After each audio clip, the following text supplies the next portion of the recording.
It's fine. It's fine. I wasn't even 20 minutes in. It's not like that run wasn't any good anyways. Yeah, I should probably just take the safety saves tonight so that I'm in the habit of taking them and don't accidentally skip them and then pay for it tomorrow.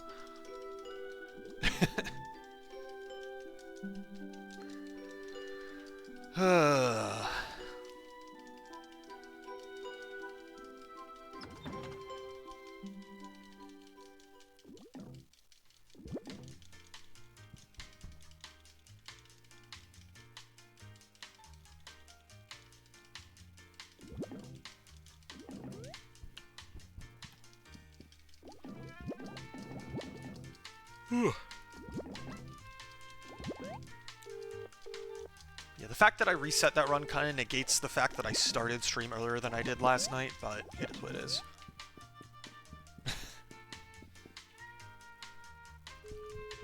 Like, I intentionally wanted to make sure I start stream earlier tonight so that I end slightly earlier, so I'm not going until 4 a.m. But... oops. Oh well, it happens.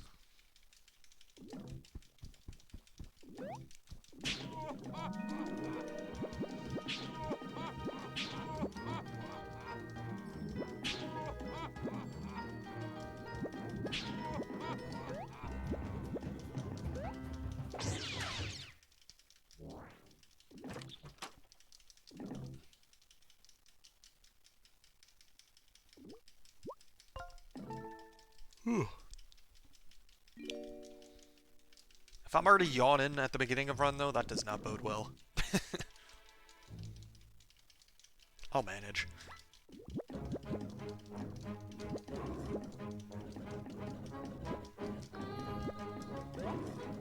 Okay.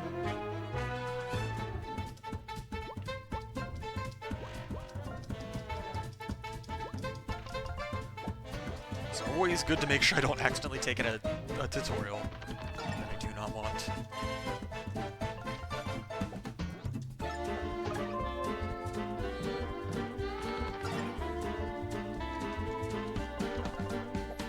Okay.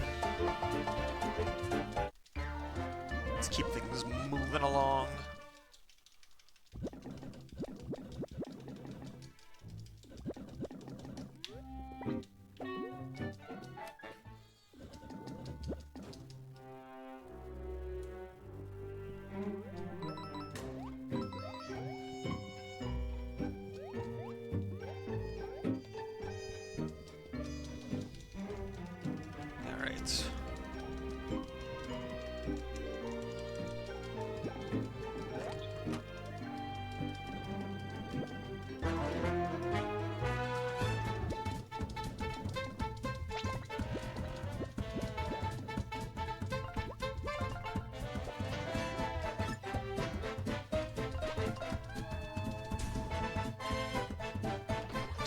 Murder some eggs. Okay. It's not really too much to talk about for the first, like, 4 minutes of a run, unfortunately. It's just a lot of mashing and some basic movement and stuff. But the run begins in earnest very soon.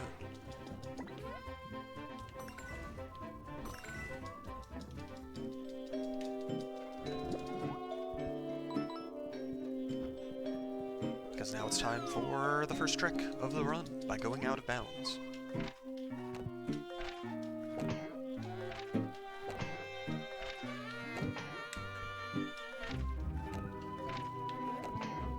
There we go.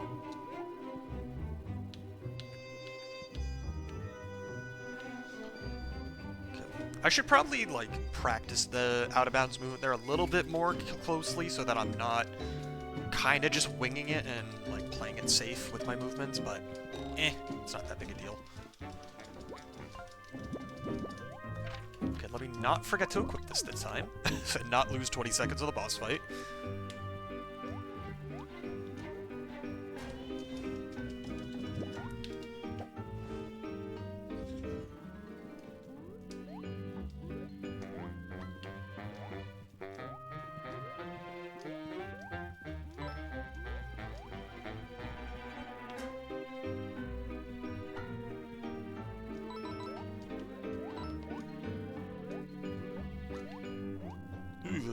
That egg was trying to pull something.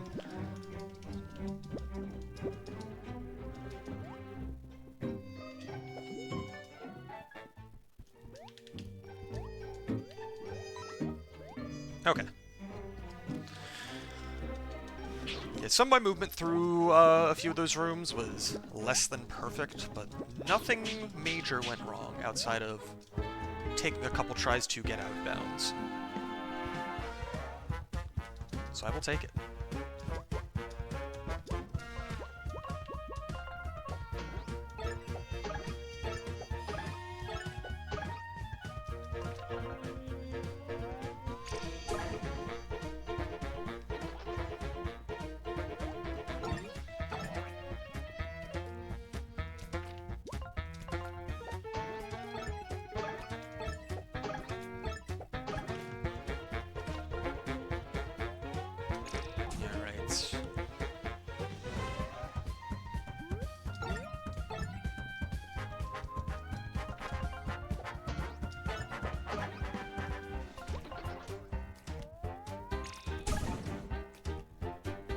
Oh, and because it got burned, I can drop the attack at 3 instead of 4. 3. Nice. It's a really good thing this fight is basically deterministic outside of that burn. I do not need to worry about stuff going wrong in the prologue fight. That would be really annoying if I did.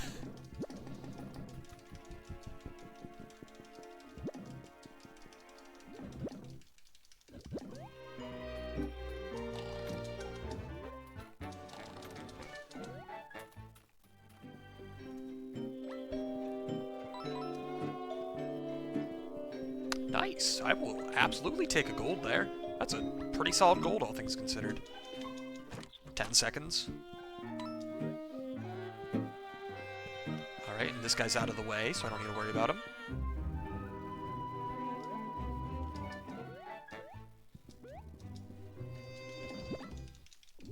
Alright, off to a good start. I am pretty close to a sub 7-minute prologue now. I think if I were to do everything as well as I did there, and then just get the extend over the water first try instead of lighting the torches, that would be a sub 7 prologue.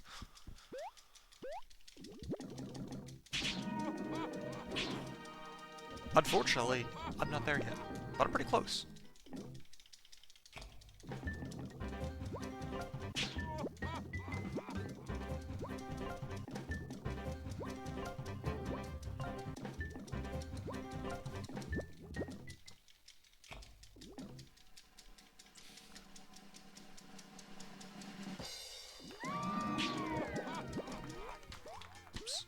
My finger was not on the control stick. I was too busy mashing.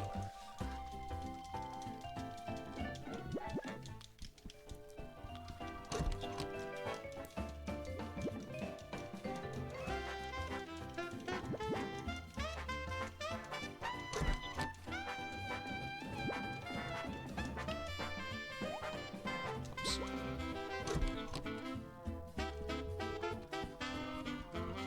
Also, I realized I forgot to talk to this guy last run. Which isn't a big deal, but it did would have been 1 star sunstone shorter than I was expecting if I did that.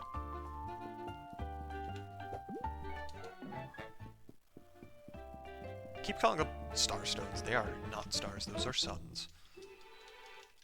I know the sun is a star, but not all stars are the sun.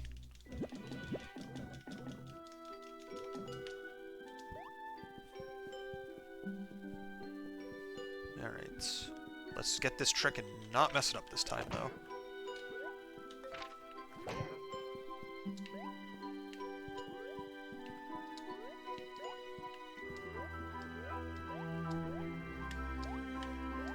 There we go.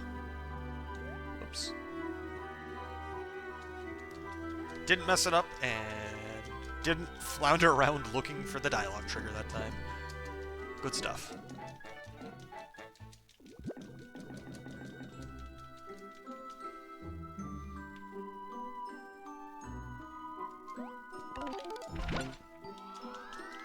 Alright, this run is off to a significantly better start than the last one, so I'm not even that upset that I messed things up.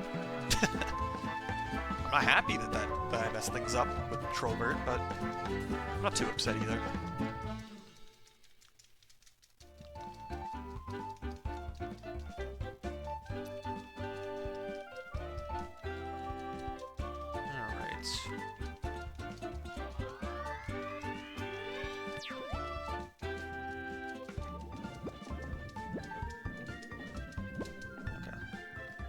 Thought there was like 2 or 3 more text boxes than I thought there was, because that is one that I very much do not want to just match through as fast as physically possible, because I will accidentally warp if I do that. It has happened to me before.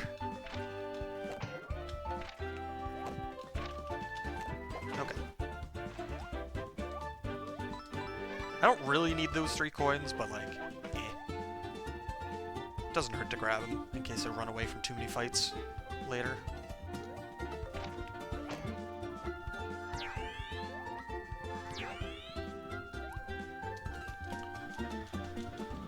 Alright.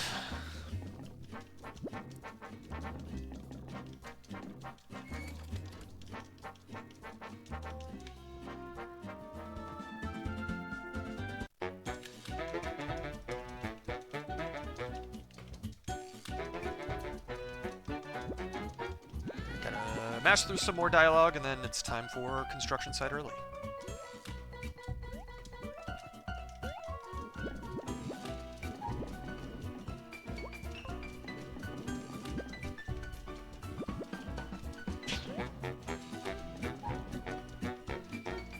I don't usually get construction site early, like, as fast as possible, but as long as I get it relatively quickly, I will not be upset.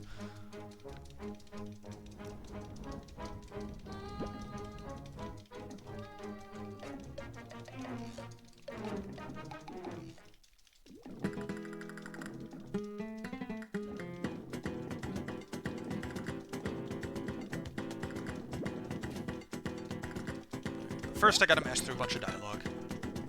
The huge.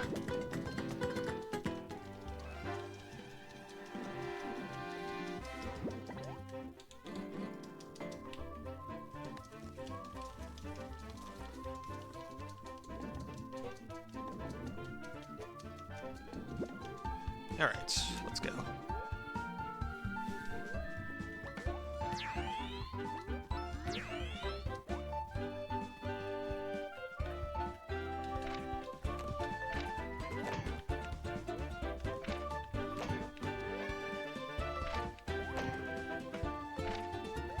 Okay, cool. That was actually really quick.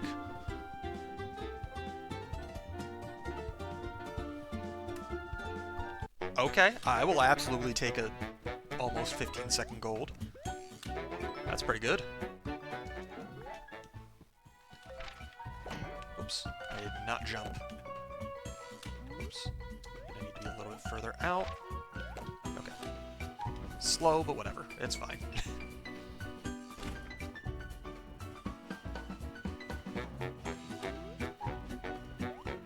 I don't need to be perfect. I just need to get these damn tricks in general. How fast I get them is not as important, as long as I just do get them at all.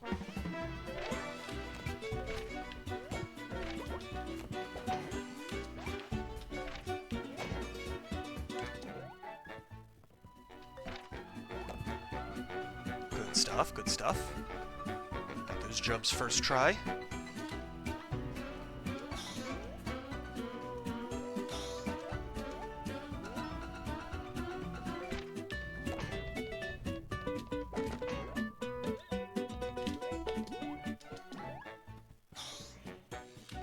Okay.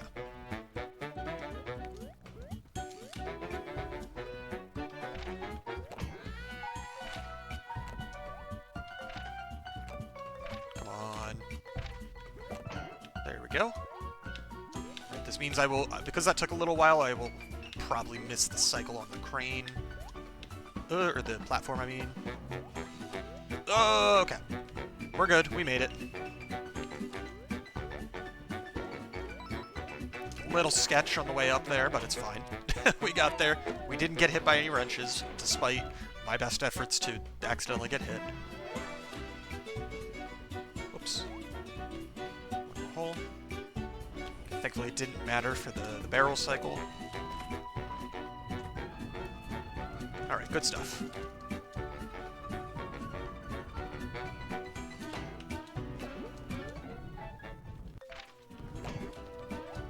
Ow. Come on.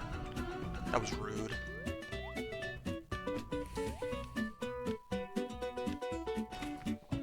Alright, and just like that, we're done with the construction site. We'll not be coming back here for a while.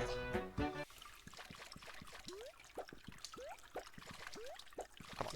Hit the switch.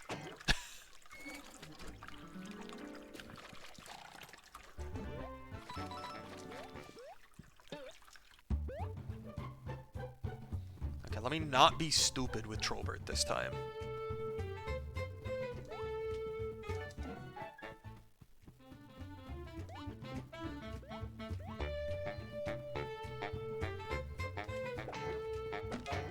Come on. Thank you.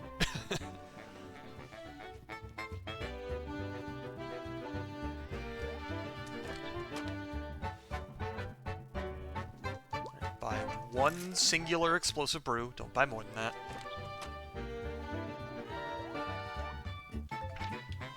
Oops. Oh, come on. Dude.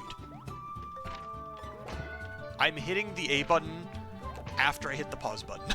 I don't know what you want from me. I swear, sometimes it just, like, doesn't want to work. Okay, take the safety save, because marathon safety.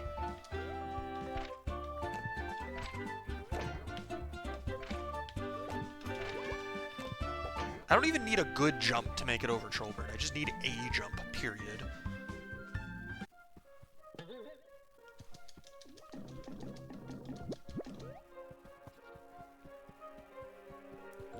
Alright. And technically I could fall out of bounds here, which would be bad, but like, I'm not actually that worried about it. It is very easy not to mess this section up in a way that is irrecoverable.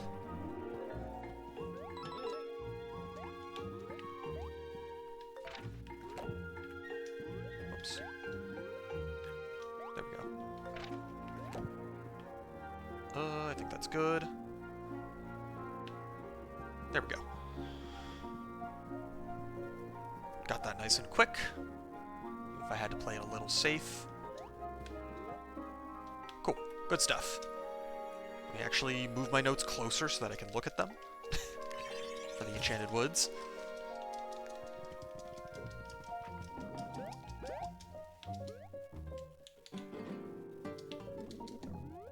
Alright, then it's right here, then up right. Then it's up here. And then immediately go back where I came. Good stuff.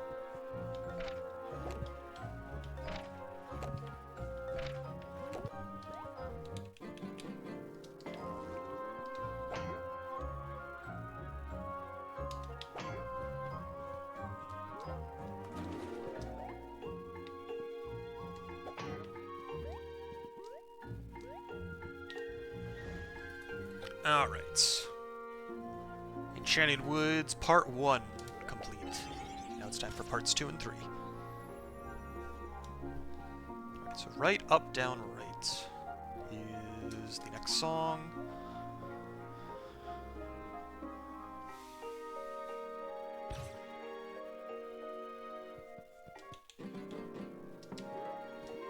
Alright, and then go left here.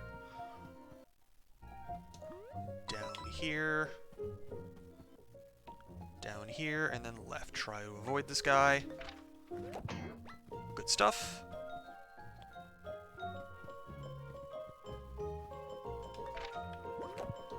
Ah! I got a good jump, I just did not aim it properly, so I didn't make it to the torch. There we go. Cool. And then I got the correct void out there, so I just went straight back to the platform that I was on. Cool. Alright, next is left, right, left, right, left, and then go down. Down, up, right, and then down right.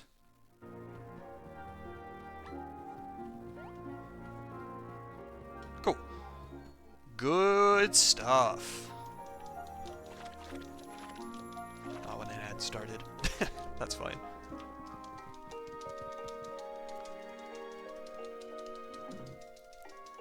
Nobody's missing anything interesting at the moment.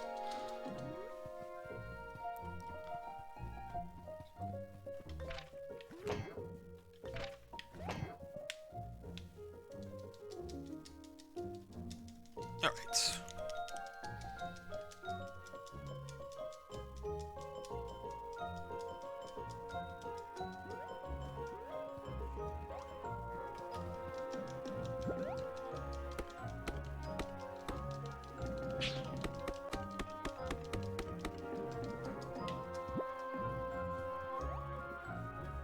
I only talked to that one mouse a single extra time. I didn't talk to him more than that.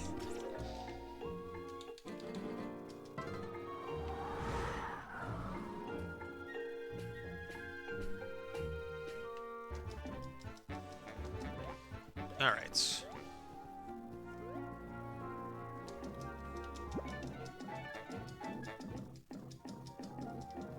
Let's split on the exit here. Okay. I think I golded by a little bit. Call it a hunch. I was not expecting to go. I knew that was going to be a good split, and I knew I was going to gold by at least a bit. I was not expecting a 40-second gold there. That makes me worried that I missed something. Or, like, forgot to do something. But I don't think I did.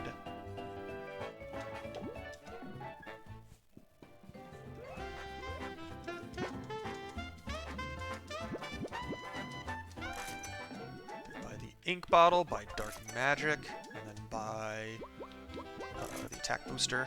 Oops, I don't need anything else from you right now. Oops, that's the wrong song. There we go. Oh, yeah, no, this is a stupid good pace for my splits. It will not last, I'm sure. But it's good while it's there. Specifically because matching my gold on this split requires RNG that is not bad. Doesn't require necessarily the best RNG, but it needs to not be bad.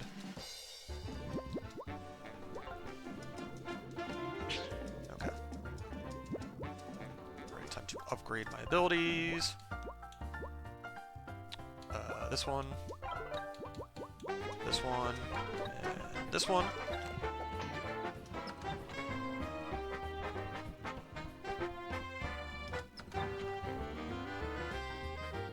Okay.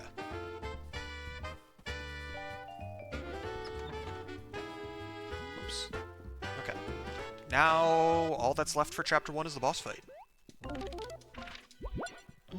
And thankfully the boss fight is very easy. Like, the RNG really only matters in the context of whether or not they get burned, which can save a turn or two if they get burned at the perfect time. But I still have to do it. And make sure I don't do anything dumb on my end. Because just because it's not a difficult fight does not mean my brain can be turned off completely.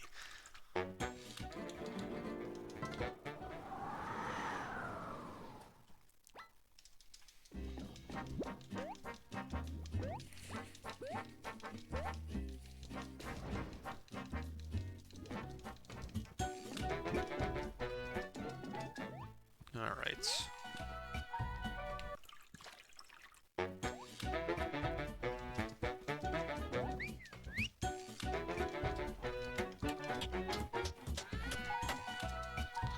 But assuming I get the library jump quickly, which is now an easier library jump, so am more likely to get it quickly.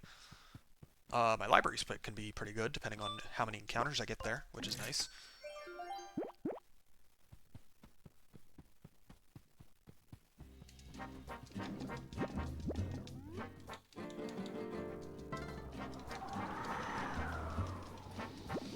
Alright. Boss time. And banger time.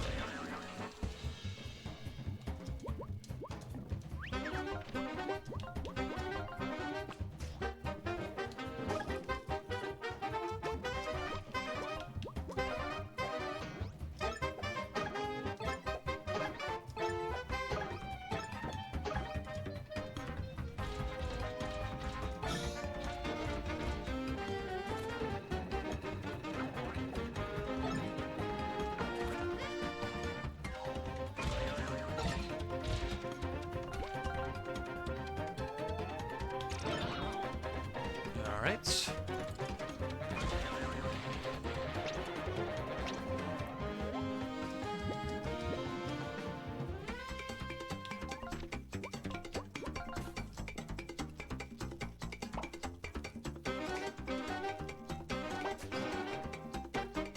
There we go.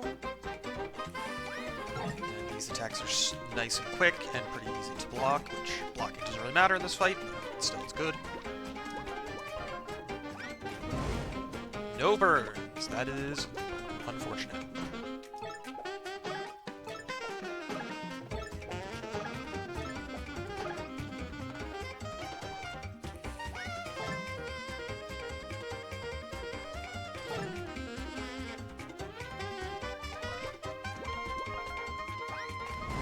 Alright, cool. We're doing this burnless. That is not ideal.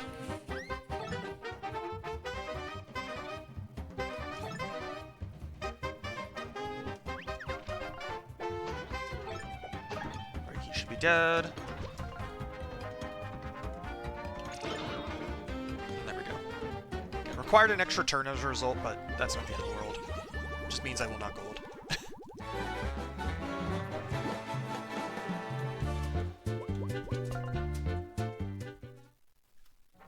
Okay. Only 10 seconds of time loss is not the end of the world, though.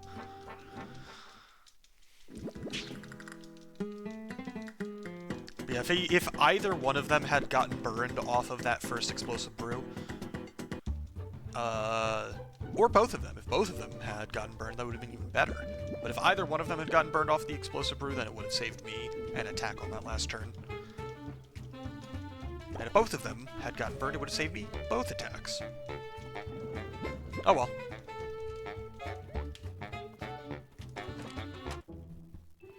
Of all the things that can go wrong in this run, not getting a burn on the three little pigs is far from the worst. It does not even make the list, in fact.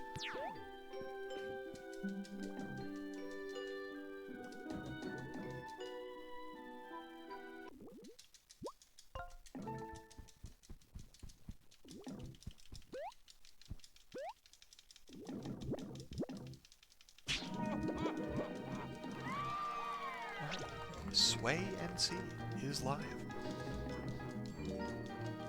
I guess I know who I'm raiding in 2 hours.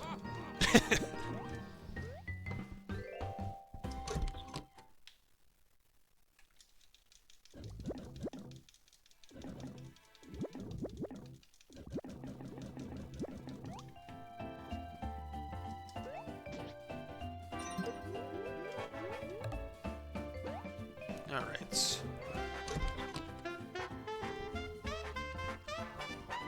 I do still need more Sun Gems, obviously, but I only need 5, I believe. And getting 5 Sun Gems is very easy when I have the rest of the game to get them.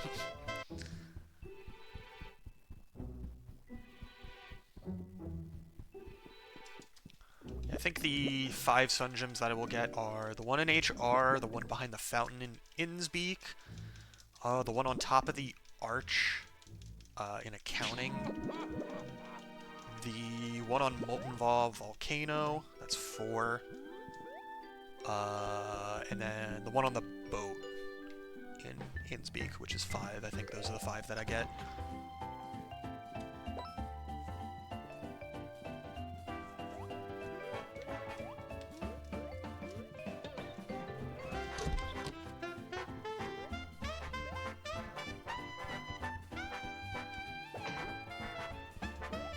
Grab it, please. Thank you.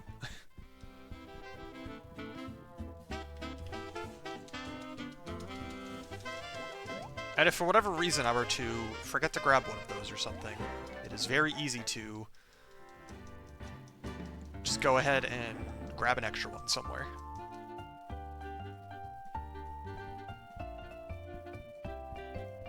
Because the one pork cutlass is not too difficult to get. If I really need to wait until, like, Chapter 4, there's the one in R&D that I get by accident normally.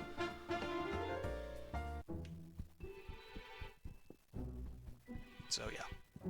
Very, very easy to make sure I have enough. Alright. Library jump time. Hello there, happy dude. The answer is, we haven't really interacted much until recently, so, like, it's actually not that surprising.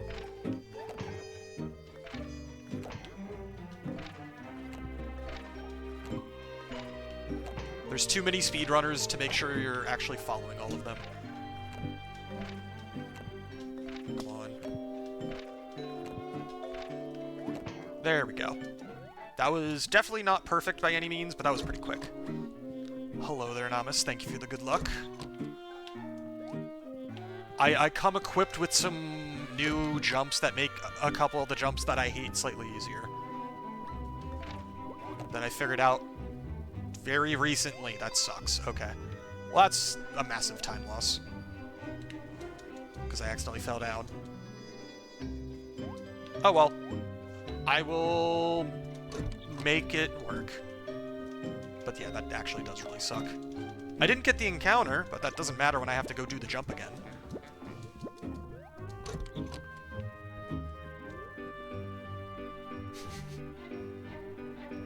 But yeah, the two jumps specifically that I figured out easier stuff for was the library jump that I hate, and so I'm doing a better version of it now. And then the other one is I don't know what I was doing there. That was not an encounter that I should have taken. Too late now. The other one is the one to skip the patches encounter in Ever After Inc. because I hate that jump, and I have figured out something that is both significantly easier and also probably faster.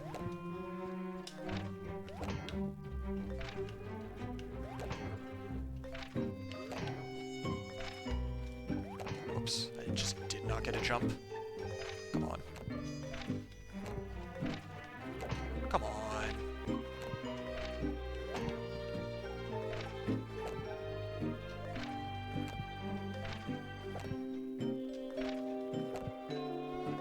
Alright, this split is going to be very bad, unfortunately. Oh, that should have made it.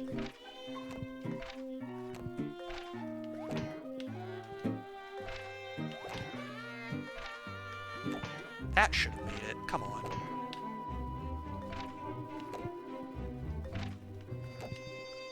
Unfortunately, this jump is still not easy by any means, but it's a lot easier than doing the extend over from the bookcase.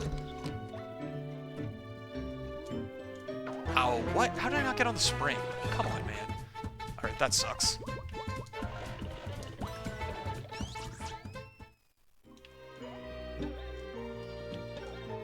Alright, well this is an absolutely atrocious library, but oh well, it is what it is. Alright, let me do my equip here to save me some time later.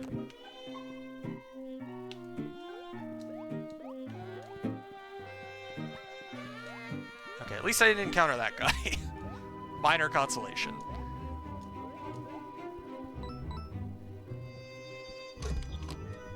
Honestly, you might be right. I just have not tested it, so I am not sure.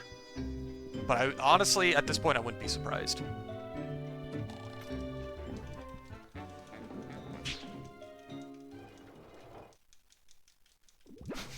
Yeah, that's the thing. It's like there's way too many people to meet at GDQs and stuff like that. That like, you know, you're not going to be able to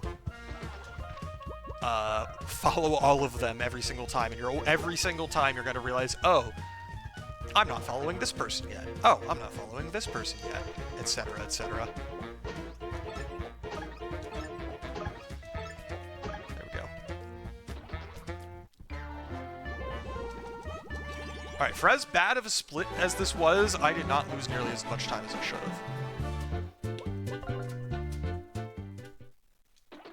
Like, the fact that I lost 16 seconds to PB and, like, 45 seconds overall, yeah, no, I should have lost way more time than that.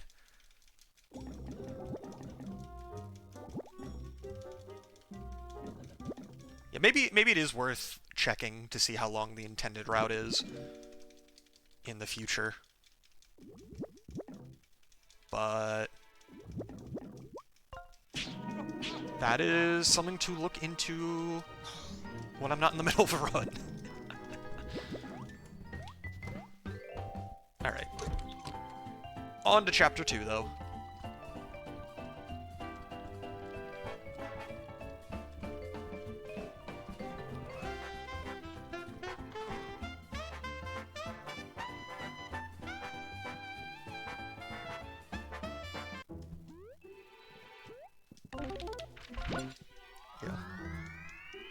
I feel like it's actually funny because it's like with the following all of the other speedrunners and everything that you know at these events, because it's always a little embarrassing if somebody raids you and you realize, oh hey, thanks for the raid. Oh hey, I don't follow you. Whoops. Let's fix that real quick.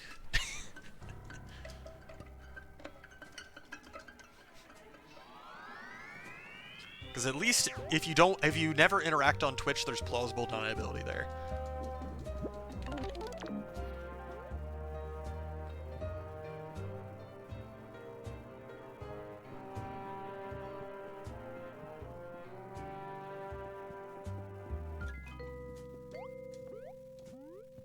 Okay.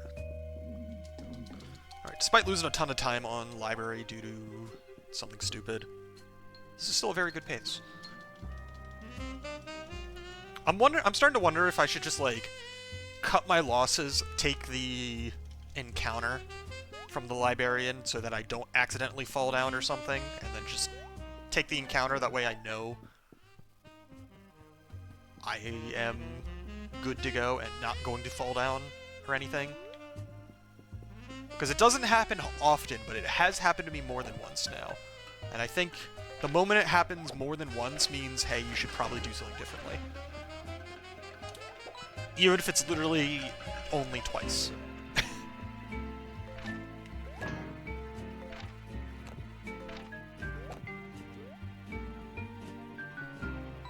But again, doesn't matter right now.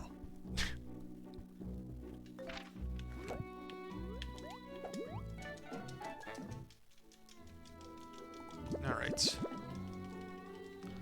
No, I think you're right. The intended room is short. I just don't remember how short it is, and I also specifically don't remember what are the encounters like in that room.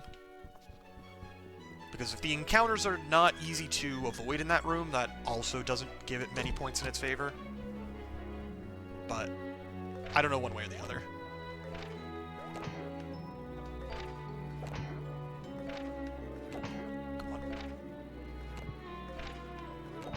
There we go. Okay. Didn't get on the painting immediately, but I got the painting jump pretty quick, which is nice.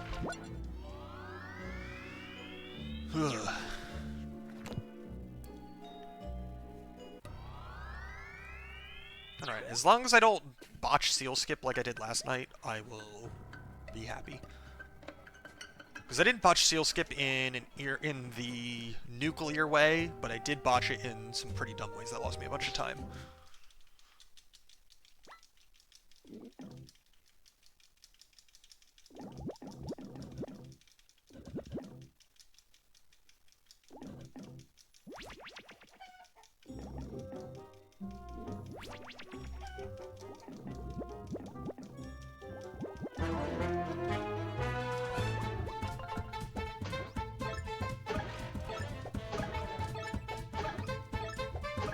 I also really need to actually, like, remember how much health Eva has, so I can do this fight quicker.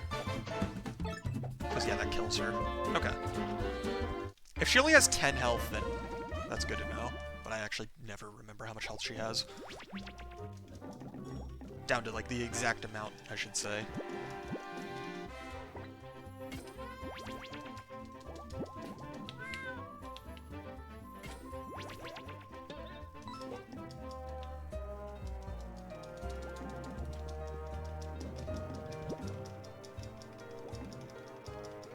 Okay. Not a gold, but I will absolutely take that split.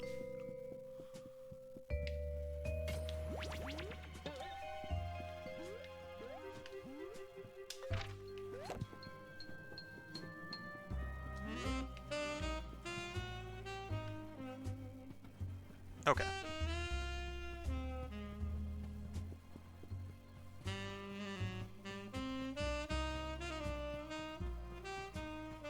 Get over to where I need to, and I didn't mess it up this time.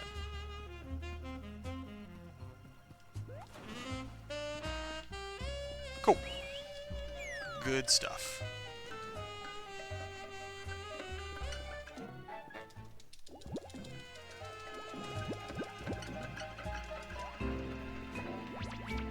And then don't forget to go grab Fang Feast. I don't think I've forgotten to get it yet in our run, but I do fear the day that it finally happens. Because that is kind of integral to the route.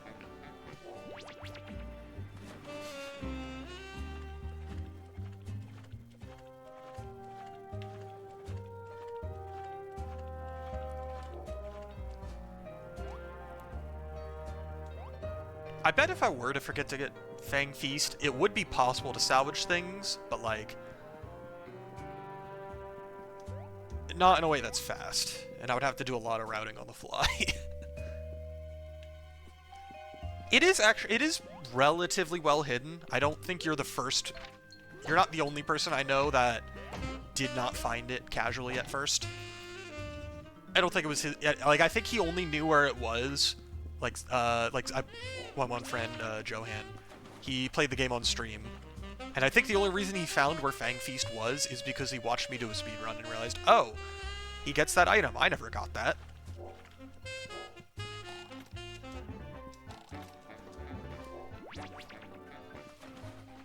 Because, yeah, it is very noticeable, but only, like, it's not that noticeable, so to speak. It's like, it is very easy to miss, for sure. Because it's only really on screen when you get the seal spell, and maybe if you explore that area a little bit beyond that. That's the thing, it's like, I feel like the bottom left is easier to find, strictly in the sense that, oh, that's never on screen. That means there's probably something hidden there. Well, the back right is like, oh, if there was something hidden there, I would have noticed it. Because that was already on screen.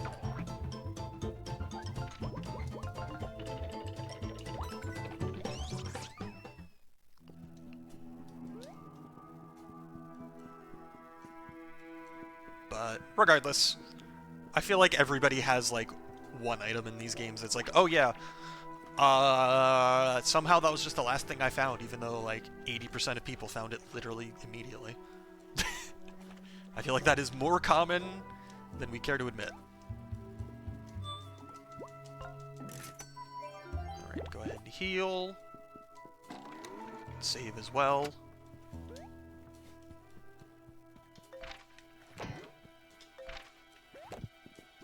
Alright, get up here. Alright, Cthulhu, please don't be too mean to me. This is a very good run.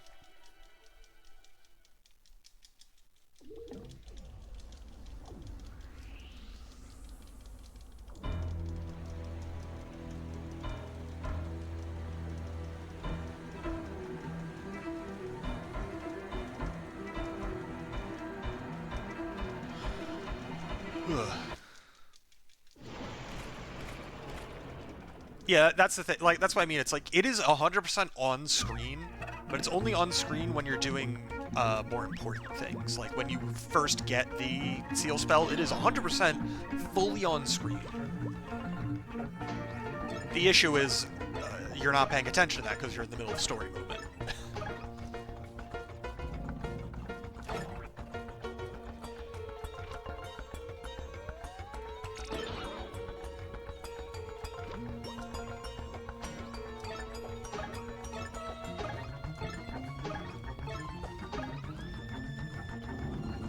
Alright, poison. Cool, I got the block. Wasn't a perfect block, but I didn't get poisoned, which is good. Attack boost is a little scary. But he won't get the phase change here, so I'm not worried about it in that sense.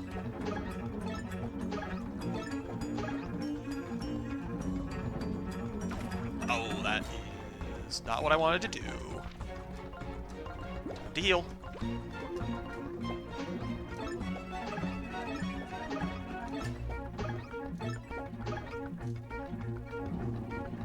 Okay, more poison. Ah, we pressed A too early, damn it. Okay. Jam session.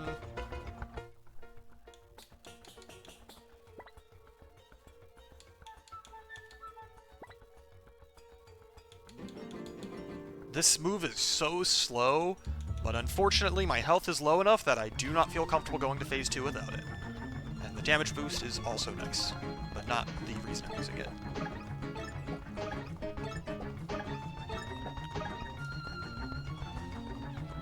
Alright, phase 2 time.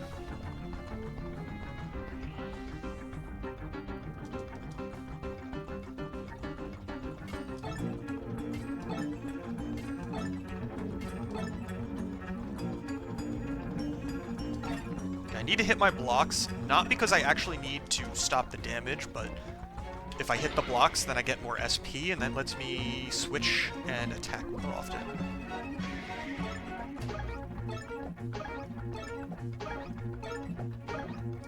Okay.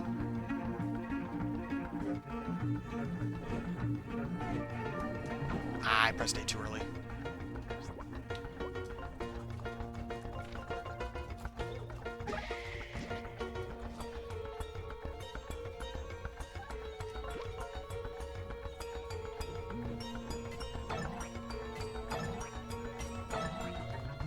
Okay, Flint was taking way more damage than I thought he would. That is unfortunate. That's not the end of the world, but that is definitely not what I wanted.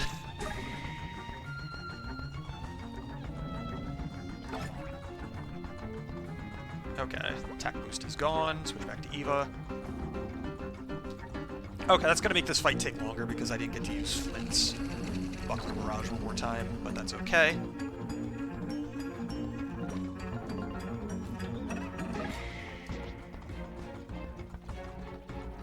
And that's why it's okay. Because I win.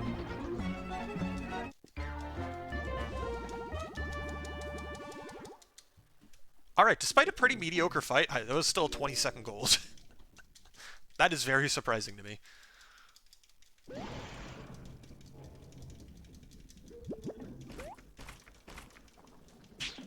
Because that was a mediocre Cthulhu fight, and also I got an encounter. So that is a very improvable gold. And also, I'd say that it was a mediocre Cthulhu fight, but it wasn't, like, actually that bad. It was just, like, it was definitely, like, 2 turns longer than it needed to be. But that's not actually that bad, I don't think. Alright. I do want to get the Lighthouse Cookie, because I did time out the 2 cookies, and the Lighthouse Cookie is slightly faster to grab than the Cave Cookie once I'm in Port Cutlass. So if I want to grab one of those 2 cookies, this is the faster one.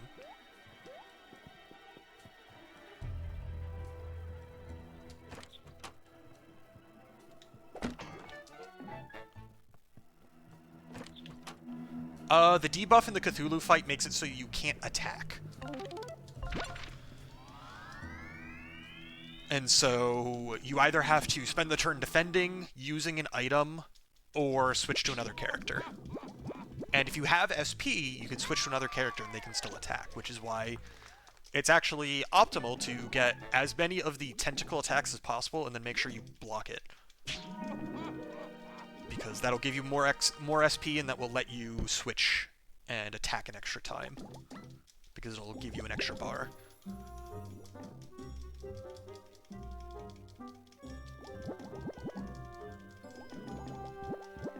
And using the SP does not matter because at the end of the chapter,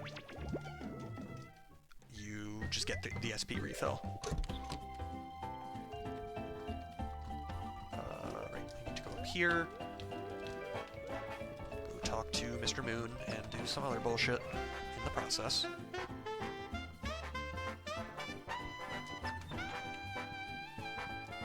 Like upgrade Fang Feast.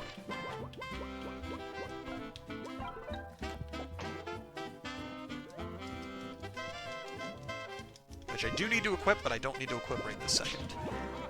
I will equip once I'm actually in Chapter 3.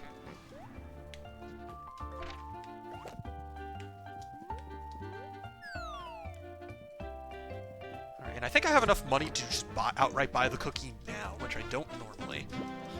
Normally I have to come back after getting to the point where I need to get the compass from them. Whoops. So being able to buy the cookie now is a nice little time save, because it is faster to buy it now.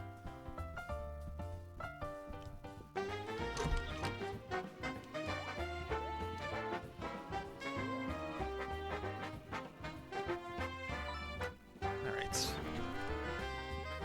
And then I will do... We don't really have a proper name for this skip. But I will do it because I learned it, and it's pretty easy, and it saves time.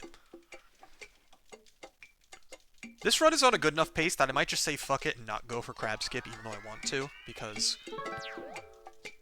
Crab Skip, if I do fuck it up, is run killing, and it saves like 7 seconds if I do it fast. But this skip, on the other hand, is not run killing, and very easy.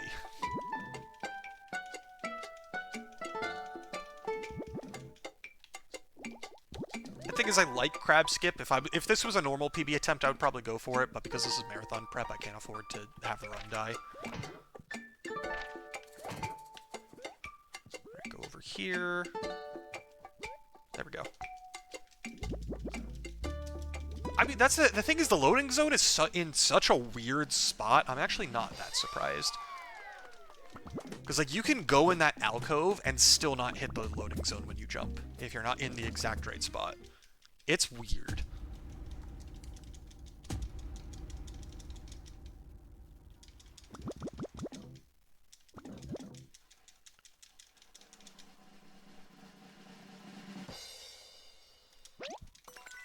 Because that's the funny thing. It's like, even with, like, your screenshot pointing out exactly where the loading zone is, and, like, talking about it, I still wasn't able to find the loading zone at first. It still took me a minute to find it.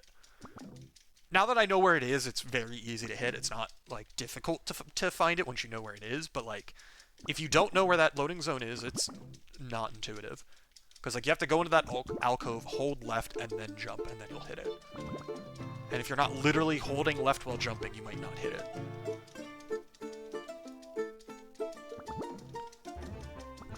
Makes it a lot harder.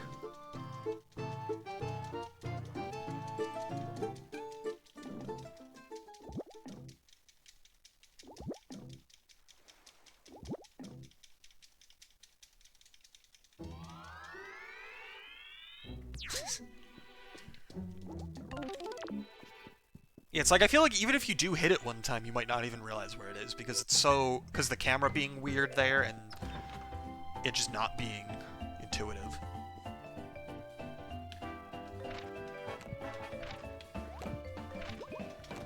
Ah, damn it, that should have made it. Oops, okay, well I did make it eventually, at least.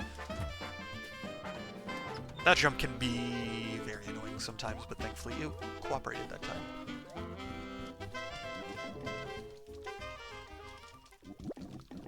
Yeah, that's the thing. It's like, when I was messing around with it on a file I had already finished the game on to practice, I was like, oh yeah, I wonder if Like, this is technically key item duping. I wonder if there's any use for that.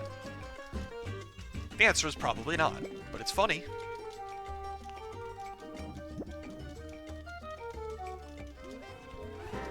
In fact, that just makes it even more similar to... I keep making the joke that it's similar to Raft Skip in Paper Mario 64, but that just makes it even more similar, because you could use Raft Skip in PM64 to get infinite... Well, not Raft Skip specifically, but, like, you get the Ultra Stone from doing Raft Skip, because you get to talk to Raphael the Raven, and if you reset your story progress, you can just do it again and just keep getting Ultra Stones. So it's not again, not exactly the same, but it's similar.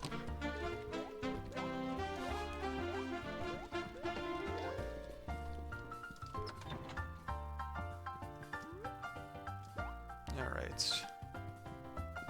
I don't need to buy the cookie because I already bought it, so I just need to go get the compass from the mice. And then come back, turn it in, and be on my merry way.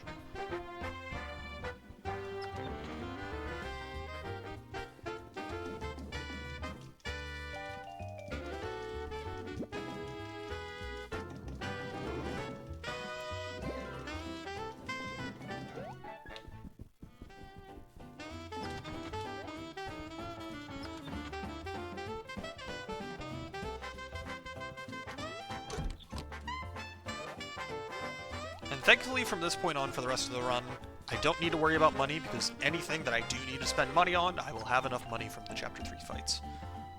Makes things very, very simple.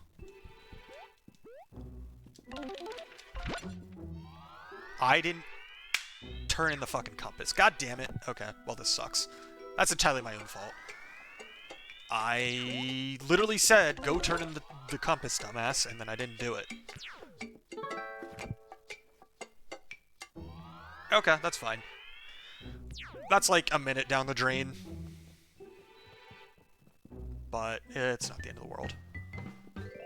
Of all the mistakes that I can make in this run, that's definitely not a good one, but that's not run killing by any means. It just means I lose. That's a time save for next run.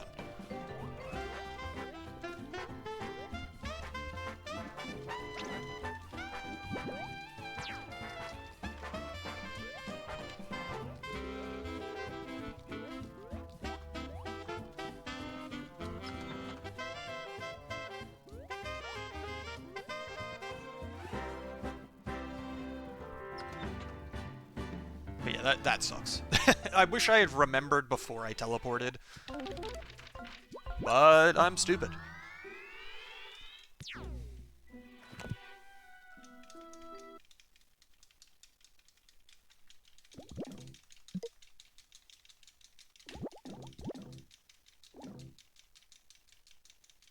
Unfortunately, that offsets all of the time save from doing that trick in the resorts.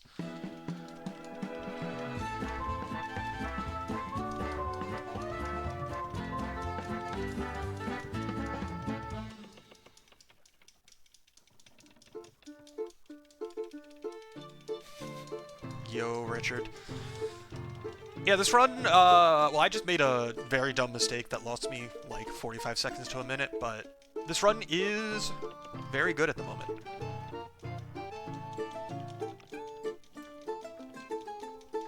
Thank you for the good luck.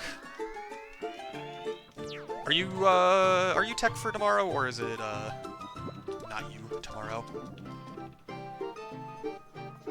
Okay, it is Ray. I'm sure you have a schedule for that, but I don't know what that schedule is, so I'm never sure which one is going to be on tech whenever I'm on hotfix.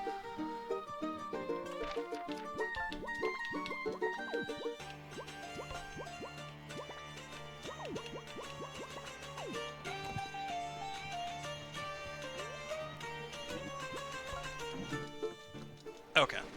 Tuesday, Friday, weekends, Monday. Got it. And it will be a commentated PB, because it is the first ever time this game has been run in a marathon setting.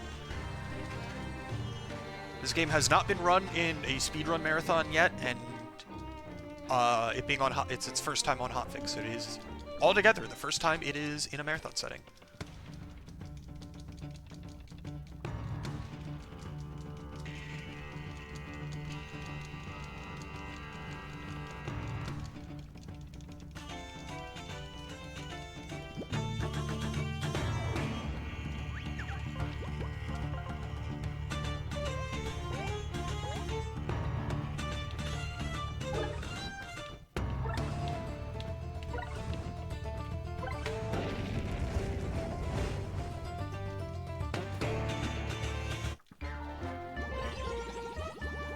That makes sense, yeah. It's one of those things where it's like, I always kind of like knew in the back of my mind, it's like, oh yeah, obviously there's a schedule for this. I just never put a second thought into it beyond that first one. And just never really went beyond that point.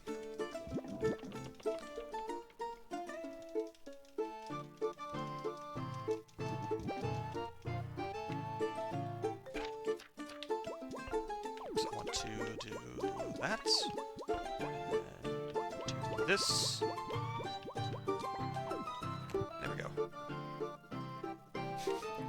Yeah, it's only relevant to people that are on hotfix way too often. And, like, the hosts. That's it.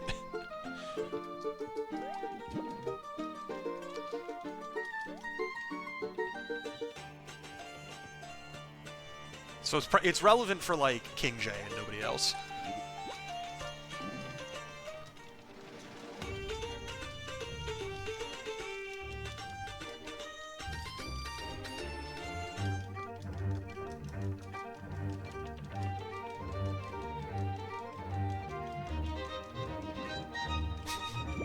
That's fair, that's fair.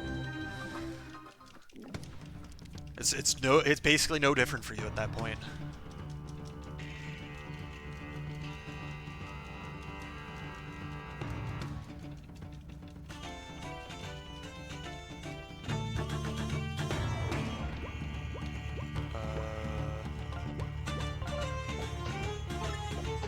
Do that. Switch. Is not the right spell. I definitely could work on my menuing for the fights in this chapter, but I'm not the most concerned about that. It's like, oh no, I lost 2 seconds to bad menuing. That sucks, but it's not the end of the world.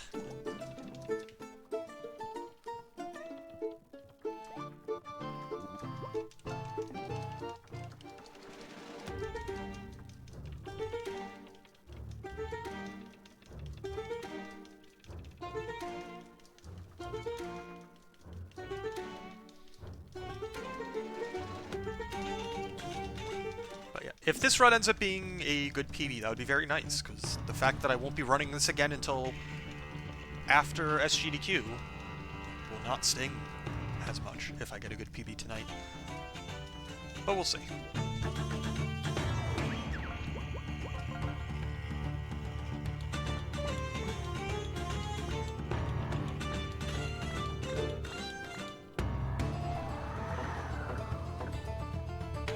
Are you kidding me, man? That sucks. None of them got blown away.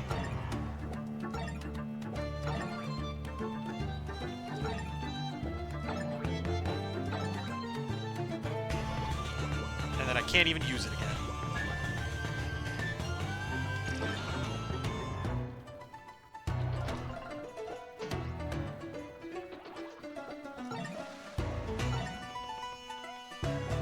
Alright, well this fight's gonna be very slow in that case.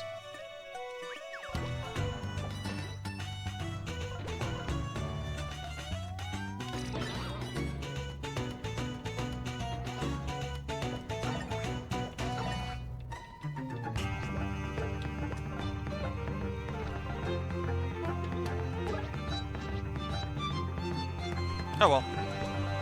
If one fight is slow, that sucks ass, but it's not the end of the world.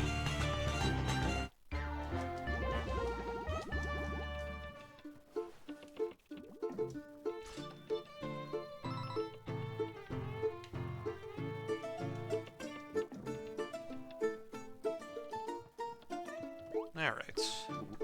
The split is already going to be losing time anyway, so losing a little bit more time is not going to kill the run. It's unfortunate, but it's not going to be the end of it all. Might only be 2 minutes ahead after the split, though, with how things are going.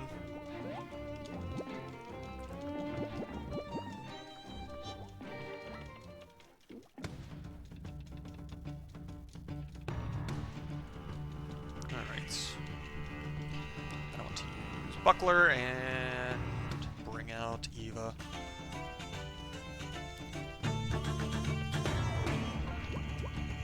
I don't have any MP. That is unfortunate.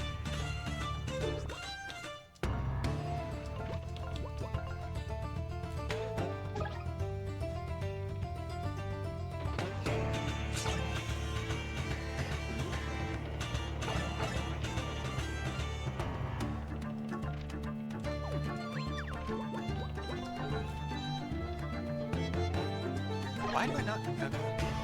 Well, I think I know why I don't have as much MP, but like, still wasn't expecting that.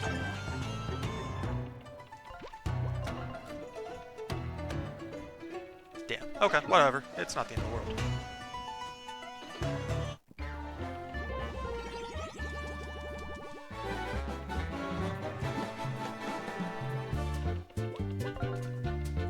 Yeah, let's boost that MP.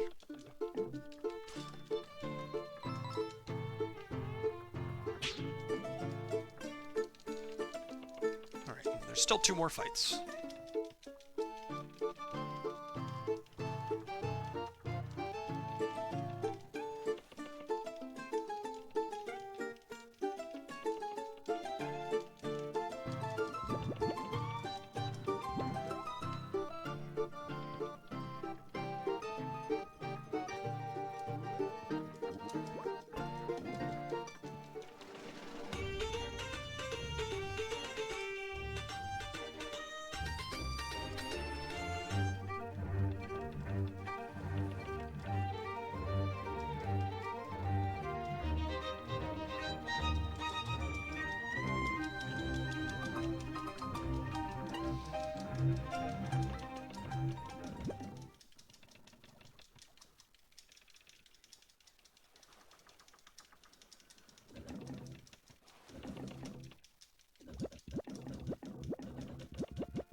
If I am lucky, then this will blow away at least 1 enemy.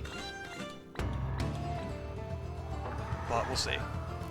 Darn, I am, in fact, not lucky.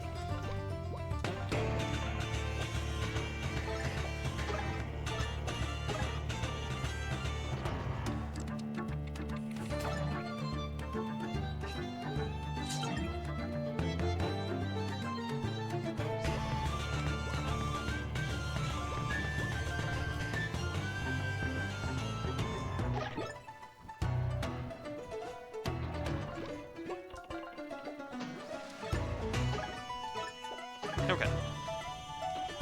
Got through the fight without too much issue at the very least. Even it could have been faster. Alright, how much money am I going to have? I actually wish I had picked up like 2 more coins. Well, I'm gonna have 1 more fight, so I'll see how many more coins I should have picked up, because I did reroute things so that I need a little bit more money here than I did before. Because before I would buy 2 explosive brews, and now I buy 4 of them. But we'll see. I get the feeling I will not end up with 40 coins like I want to, though.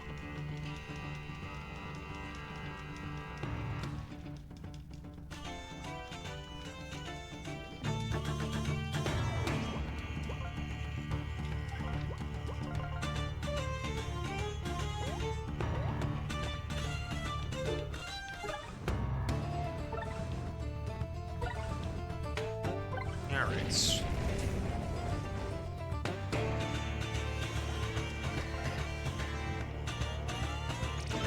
Thankfully that fight is literally free.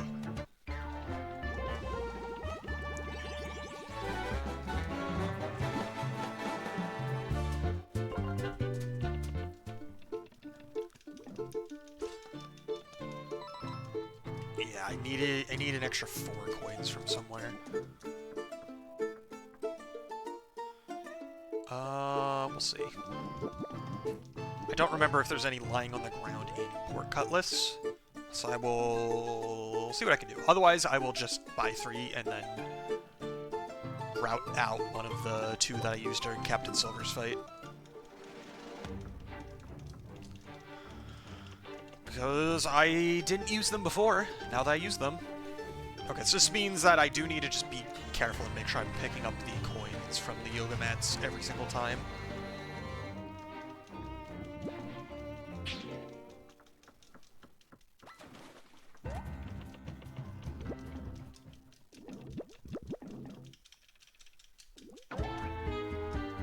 Or alternatively, just like, get encountered by one less enemy.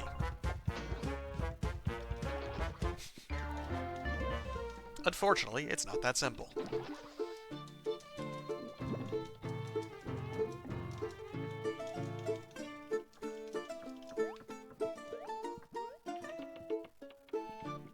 Alright. On to Pork Cutlass proper.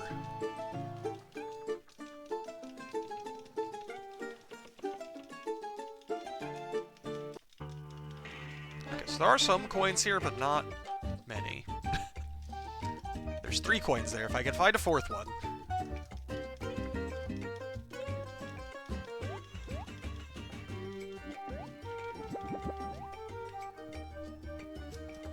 Okay, because I will go to the shop when I talk to the crab seller, just to see if I can scrounge up 4 coins instead of going to the shop now. We'll see. Does this have a coin? It does have a coin. Okay.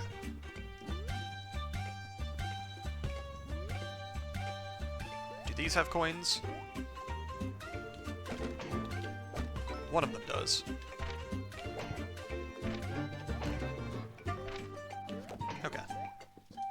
I might just need to, like, grab an extra coin here or something to make sure I have enough. Not that big a deal. Oops, I do not want to talk to you again. I need your rum. Then it's time to go.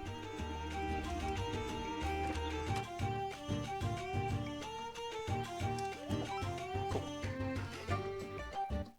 I need to talk to you.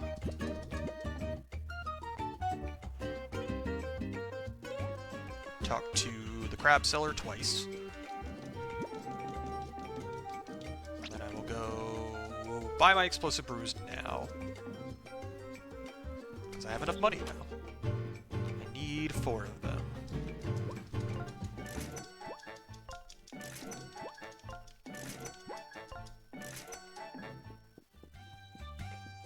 Okay. Go over here. I am not going to do crab skip right now because I don't feel super confident in it. So I will just skip doing crab skip. Which is a shame because I like crab skip. It's funny and it saves time. Despite the fact that it does bear the risk of completely ruining the run if I do it wrong. All it does is cut out talking to Sherlock Holmes. It does not save much time. But it does technically save time.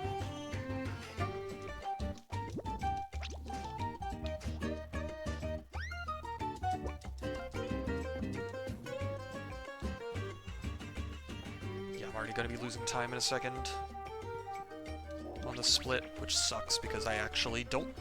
I could have saved time on this, but I'm sure if I didn't make some dumb mistakes. Oh well.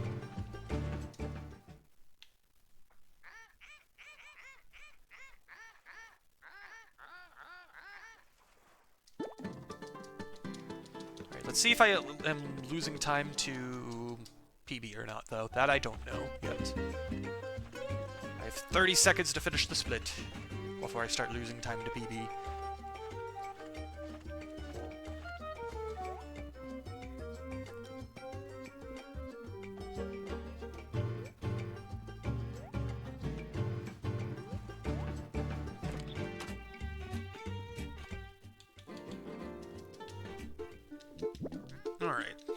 I am losing time to PB, unfortunate. But I think I'm not losing as much time in the split as I was expecting, I think.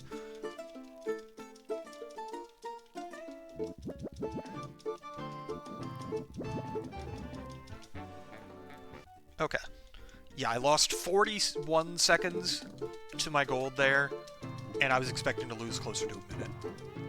Not good, but I was expecting a lot worse, I'll be perfectly honest.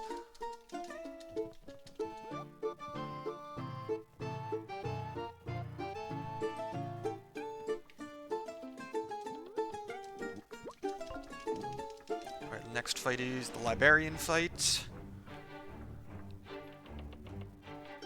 So I need to switch off of Wolfgang and switch over to Eva.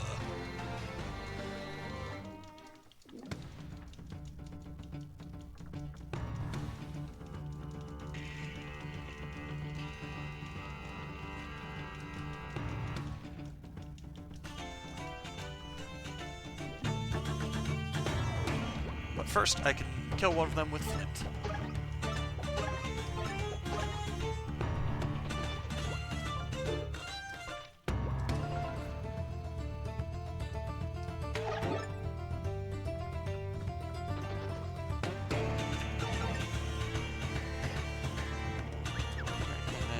Killing them with Eva is faster than killing them with Flint, so I can kill the second one with Eva.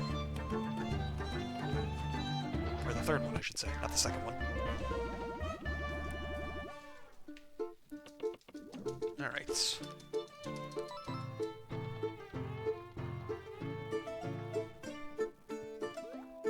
I need to go get patches.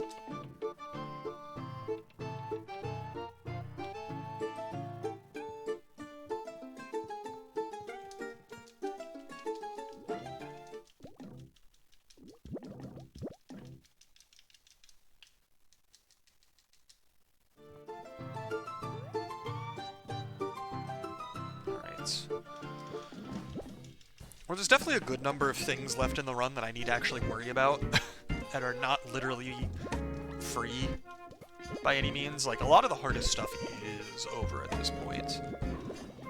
There's, like... I do have to do the library jump one more time later, and I do still have R&D skip to worry about, but, like, a lot of the worst stuff is complete at this point. Because, like, the hardest fight is already over, which is the Cthulhu fight.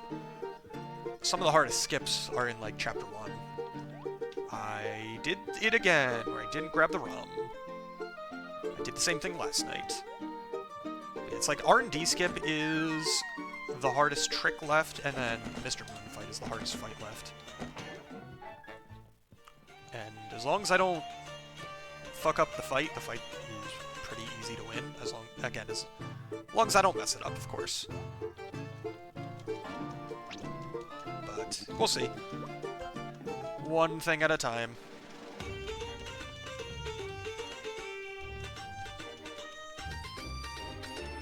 I'm not gonna be doing any of that for like an hour anyway, so...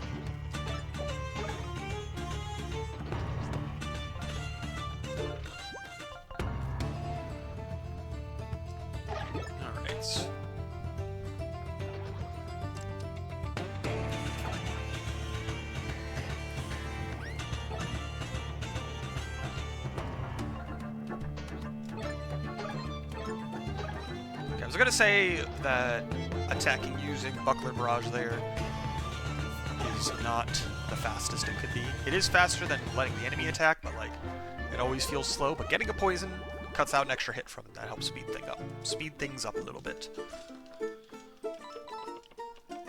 Alright, and then I will level up from this next fight, which means I don't need to worry about anything.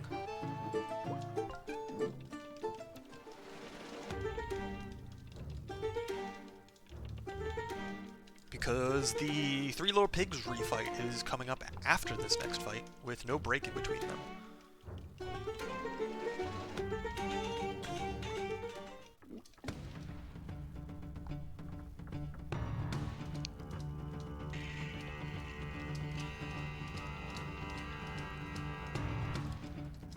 Alright. Robo Pig, let's do this.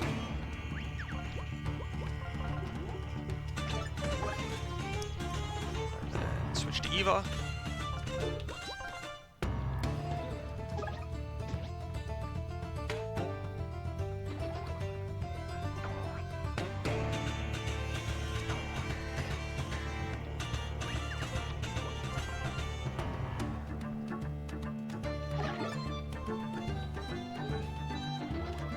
Defend, because these enemies have 5 health, and Patches cannot do 5 damage.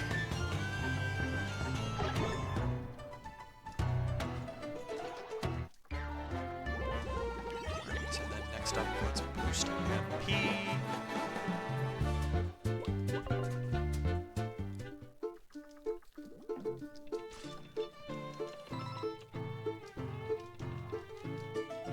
It's time for another fight with no break.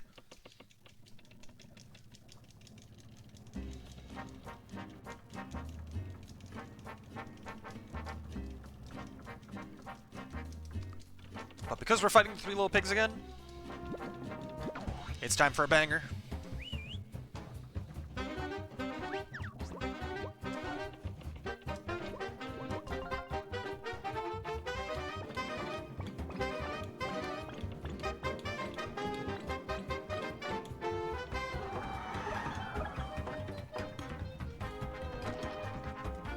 That's really bad.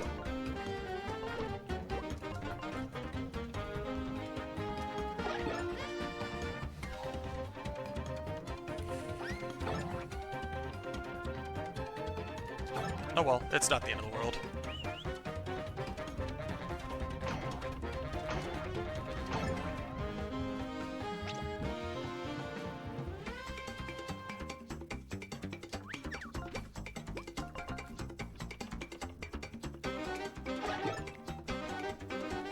This does mean that the brother will not die, or the third one will not die this turn, which is not great, but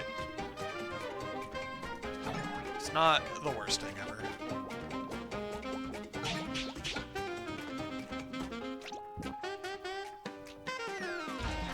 Ouch. That's the block.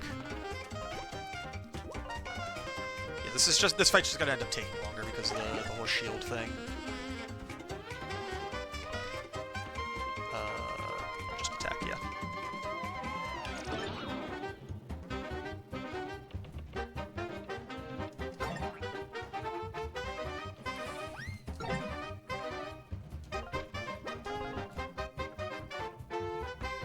Thankfully, this fight is easy, so it's not that big of a deal.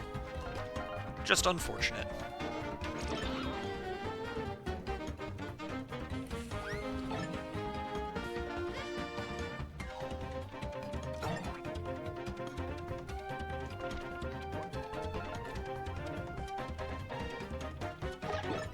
Okay, and because of the barrel, just switch to Flint. Kill him like this. I only need 1 hit. I didn't have to do anything extra. Hello, Cell. The run had a really, really, really good start, and it's starting to come down a little bit since then. Where last split I made some pretty dumb mistakes that lost me a lot of time, and then this fight just went really poorly, which lost me a lot of time, but it's still going well, so can't complain too much.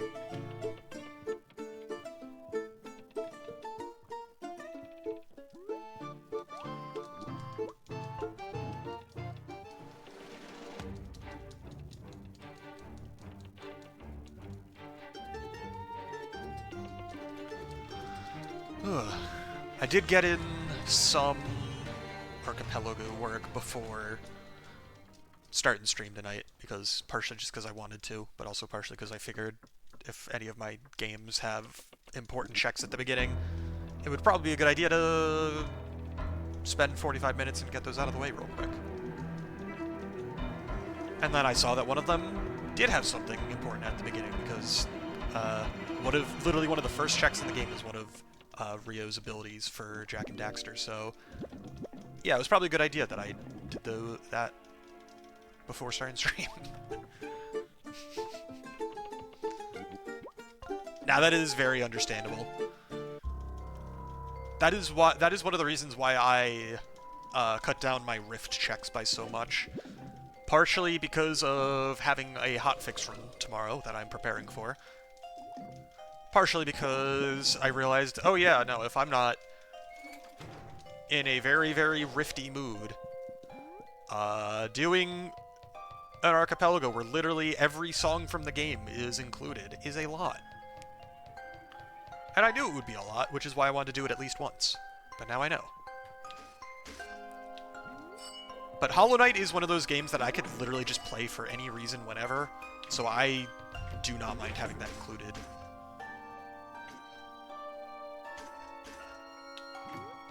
Yeah, Necrodancer. Rift of the Necrodancer.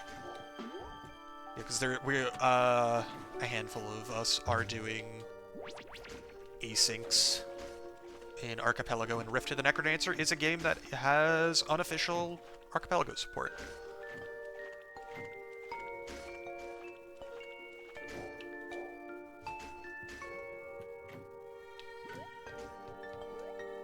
Yeah, Hollow Knight is always a very, very chill and fun Archipelago game.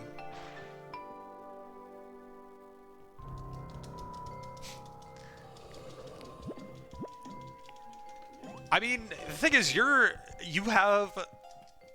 It's definitely... Spin Rhythm is definitely a game that you need to practice if you want to be doing all of the remix difficulty stuff. But you do have time, thankfully. It's like... SGDQ hasn't even happened yet. You have multiple months to get it ready. I have faith that you will get it done in time. I mean, I feel like the remix difficulty stuff is when the difficulty numbers stop mattering as much. If it goes all the way up to 76, it's like, yeah, no. I feel like at that point they're just kind of just dicking around with some of those numbers. And the only point is just to say, hey, this song is really fucking hard, and that's it.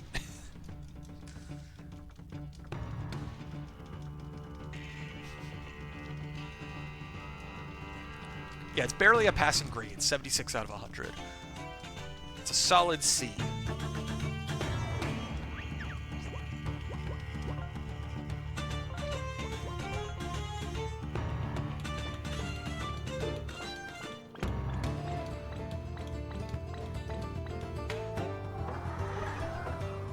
Bruh. I am not happy about how that went. Things did not get blown away like they were supposed to.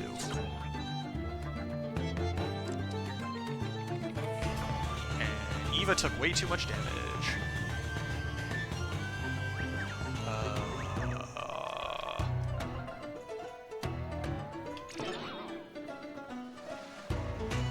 And because I missed that block, I can't attack with her.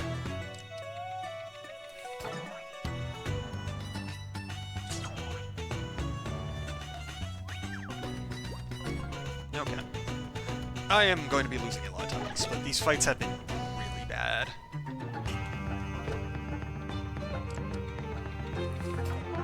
Okay, I just hit A too early again. Cool. Whatever, it's fine. It's over.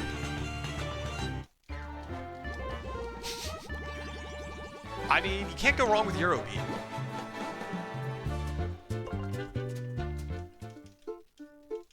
Although I will say Eurobeat is a genre that is very underrepresented in Rift of the Necrodancer at the moment. I believe there is only one Eurobeat song in the game so far. And that one Eurobeat song is from the HoloLive DLC.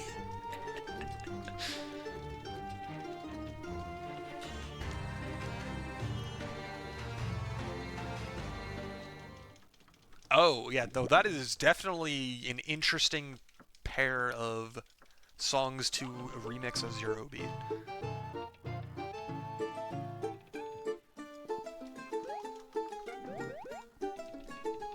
Honestly, it probably wouldn't be the worst idea for me to properly, like, find good custom tracks to include in my set lists for Rift, but there's enough good stuff on the base game and DLC chart side of things that I really don't need to delve into customs, because I don't need to fill the time. It would just be to include stuff that's not in there otherwise.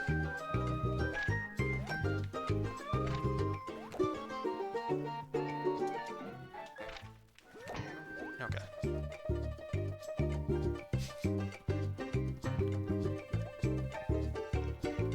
I mean, I wouldn't put it past Rift to get a Sonic DLC at some point with Sonic music. Oops.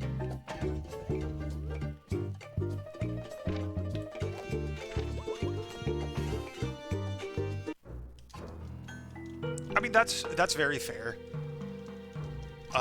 Because the customs, I feel like, allow you to branch out into stuff that people recognize a bit more.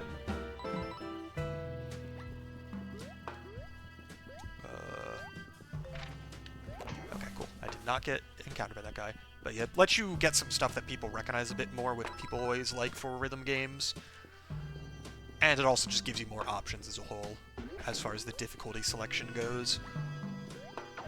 Oh, that guy encountered me? Come on. That's bullshit.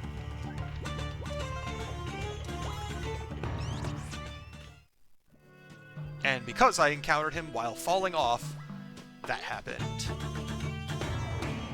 Alright, well, if I encounter this, I should kill it for the XP, because I do need to kill one of these. Alright, good luck with your 10 minutes of practice, and then good luck with your sleep.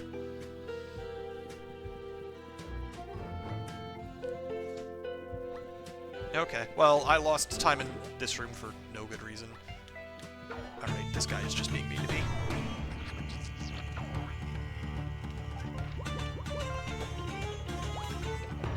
And I don't know how I didn't break these rocks when I went to break them earlier, but whatever. Okay, I am going to lose so much time on this split, it's not even funny. This is quite literally like the worst I've done this split in a very long time. The fights were bad, my platforming is bad, everything is bad.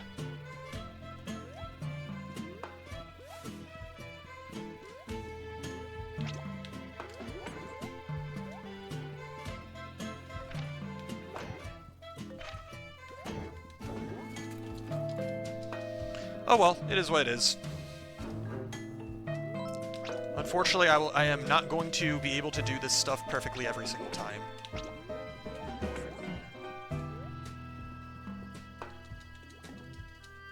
And this run is far enough ahead with more time save later that, you know, it works. No.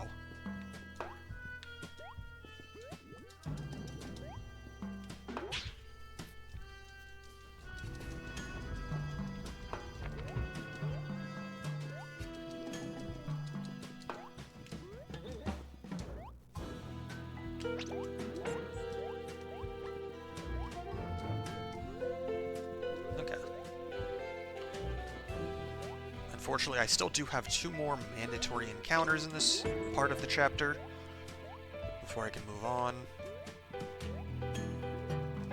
And doing those mandatory encounters as fast as possible requires first striking them with patches, and that is always a pain, because they're constantly chasing you down.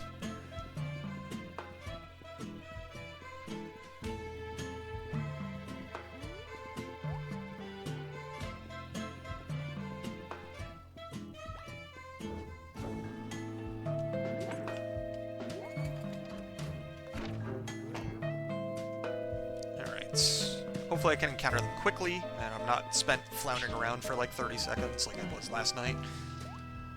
But we'll see.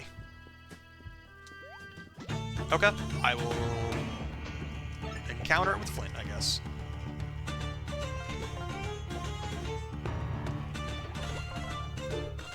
Unfortunately, this means I will not kill the enemies in this fight in 1 turn. I will need an extra turn to do so, which slows things down a bit, but it's fine.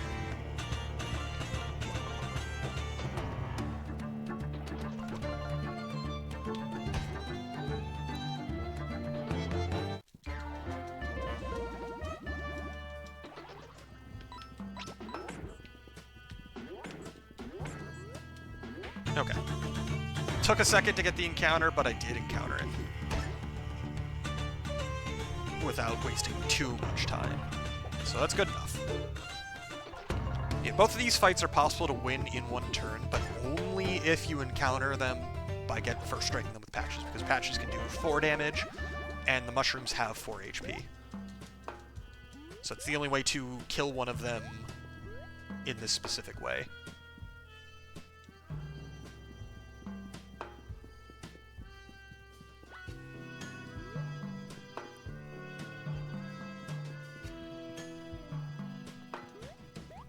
God, I'm already losing time in this split, and I'm not even back to the mice. I'm losing so much time on the split, dude. I'm losing at least a minute. Oh, that hurts. That hurts so much.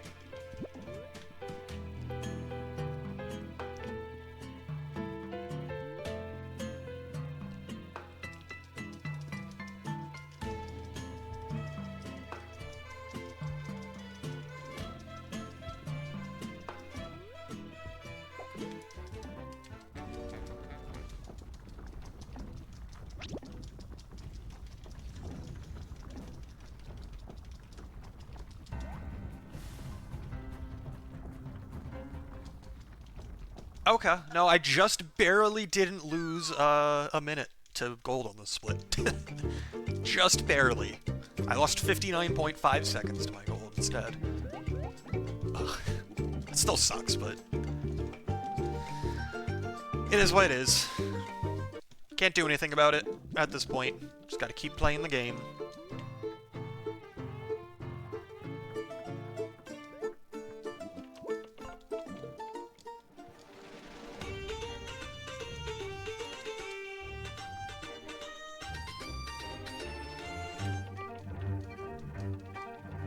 Alright.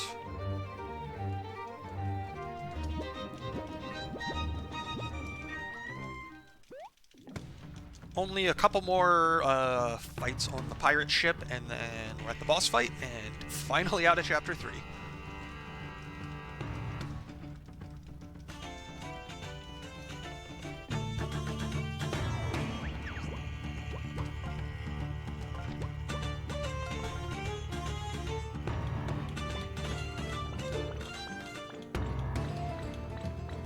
Come on, RNG.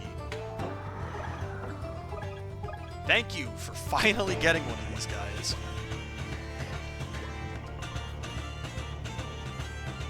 That's literally the first time I've used it all day where it actually killed an enemy and blew them off screen. Every other time I've used it so far, it has not done that. It has given me real bad RNG. Which sucks, but it is what it is. Alright, next up is Trollbert. Which is thankfully a pretty easy fight.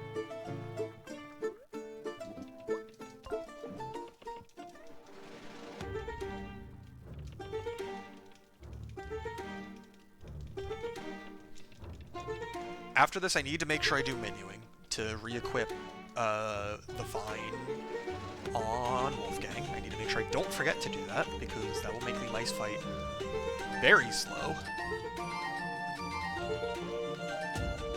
I have forgotten to do it in a run before, but it's been a little while since I've forgotten. Alright, switch to Patches, Tremor, switch to Eva, and start biting. Just start nibbling at his ankles.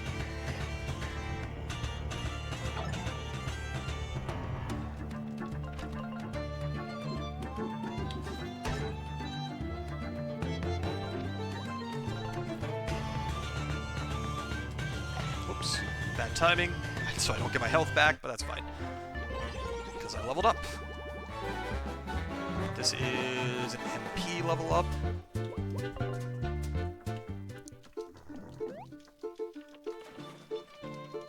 Alright, and then do my equip on Wolfgang.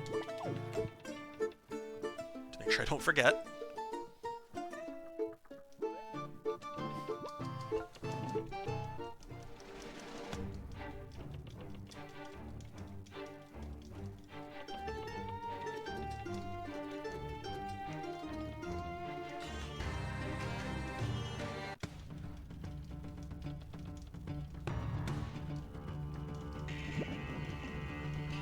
Alright, fight time. Thankfully, after this fight, the last fight that I need to do in this portion of the chapter before the boss of the chapter is absolutely trivial. Switch to Eva. Defend.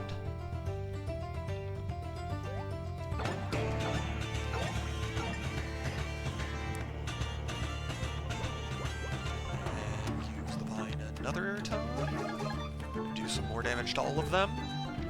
And start biting.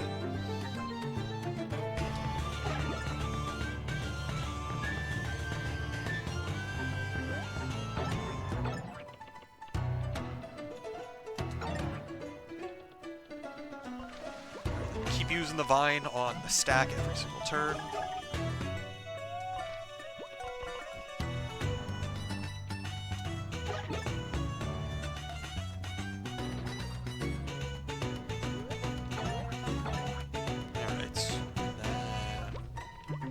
Vine, one more bite, and the fight is over. Okay.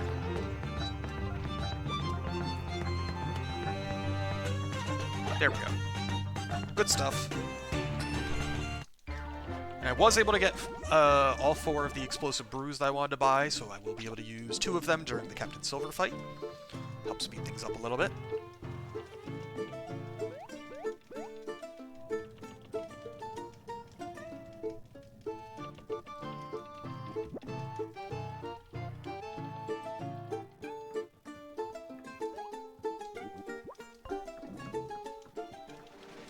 Alright, at least this split is a split that I will save a lot of time on. Which will help make up for the last 2 splits being abysmal dog shit.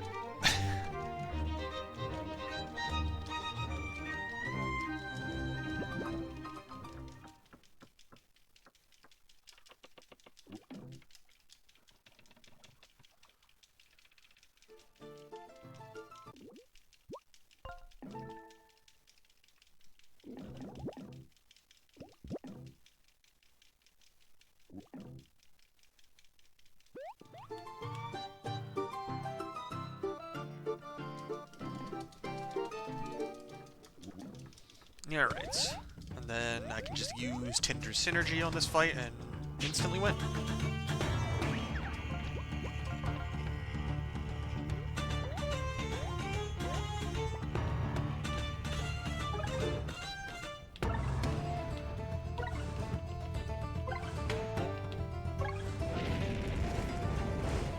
Good stuff.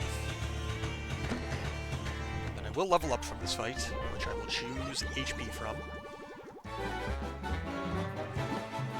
I will only get 2 more levels before the end of the run. One of them will be from the guard that I murder in cold blood on Glacius 9, outside of the R&D lab. And the other level will be from the board fight.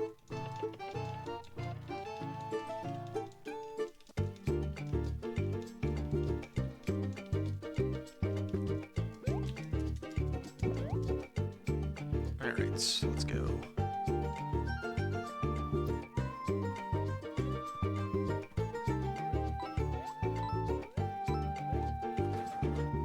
Bruh. I don't know how I didn't make that jump, but whatever. That's fine.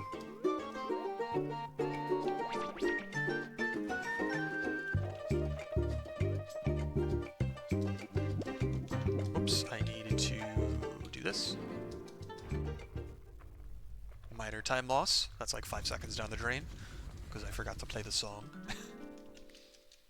That's fine, we're fine.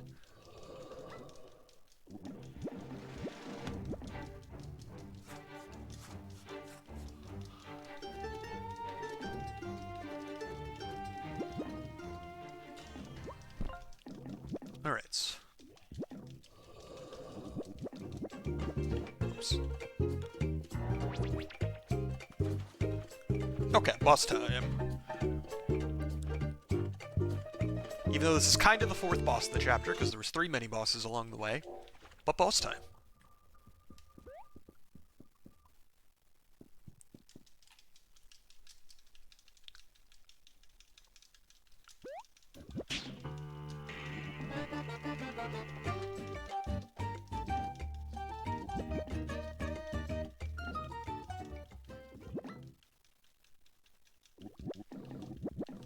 Okay.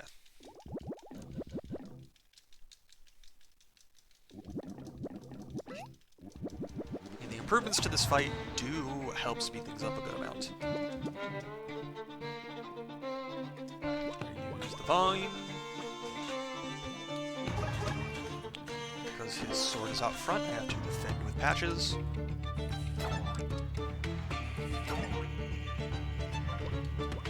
Use the vine again.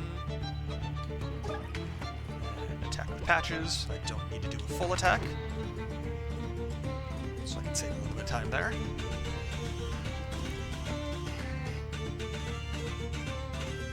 Alright, then it's Flint and Eva, which I will use this.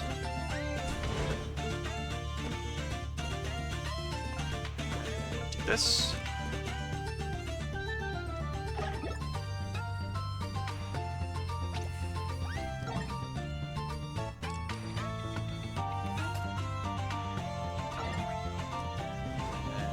Attack one more time real quick, and this phase is over. Alright, next up it is Bite with Eva, throw a bomb with Tinder, and then Bite with Eva.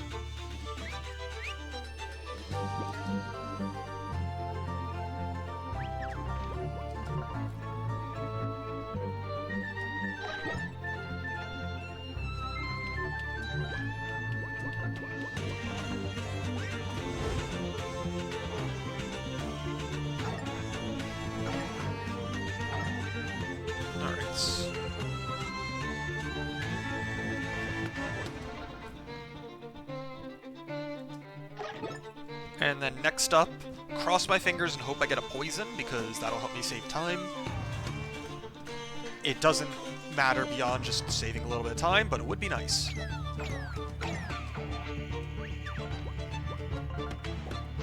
Let's go. That is the best poison that I can get. Because he's already taken 10 damage now.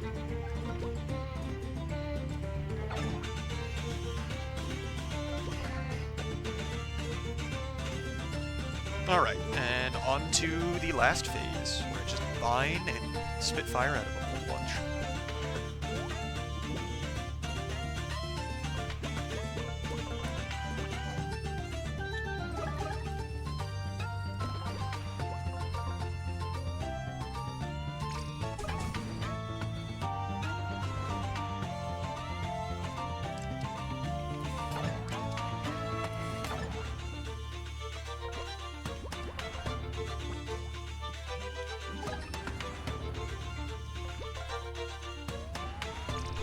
And there we go, that's the fight.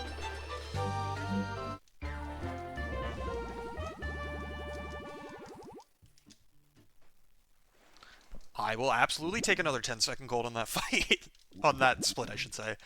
That fight is part of the reason why I golded by 10 seconds, but not the only reason. But I'm not complaining. Just like that, I have made up for all of my time loss over the previous 2 splits. And I also am theorizing more ways to maybe save a little bit of time there.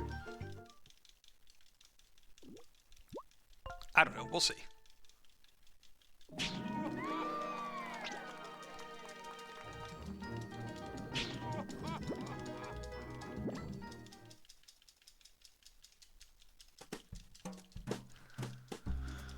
Because one of the ways I'm thinking of saving time using another explosive brew doesn't save time unless I get that turn 1 poison proc, so like that doesn't help me all that much.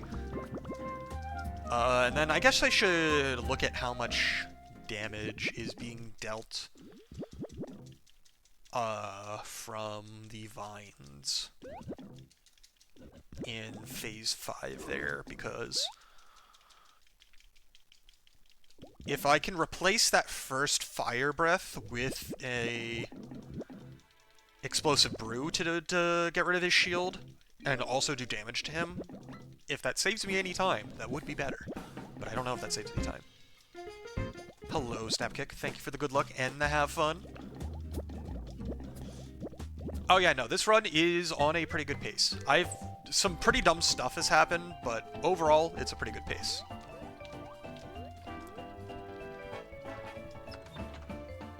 Like, you can see I've lost 2.5 minutes to my son's best, and a good amount of that has been very stupid. But that's fine.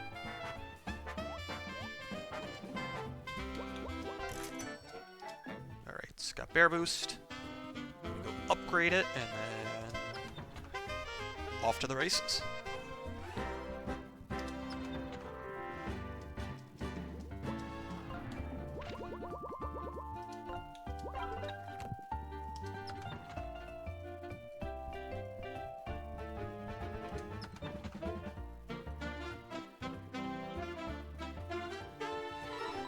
Let's switch to Patches,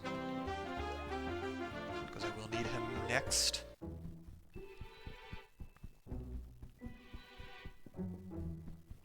Alright, and then the new and marginally improved library jump time.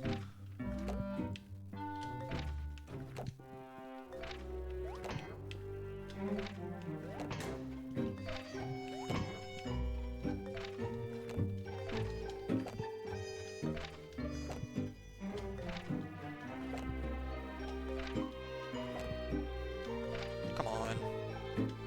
Come on. Come on. Give me the jump. Alright, this is not really going to be saving me any time if it takes me this long. There we go. Alright, that took a lot longer than what I liked, but I at least got it eventually.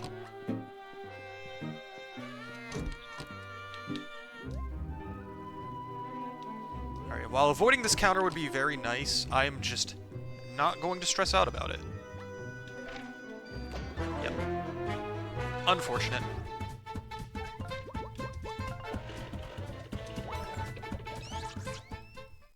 Okay, I don't anticipate saving time on this split because of how long that jump took me, but I don't think I will lose that much time either. Like, I am not going to match my gold, I should say, but I will at least save time over PB, I bet. Oh, there is still one more annoying jump first that I need to get. That might take me a hot minute. We'll see.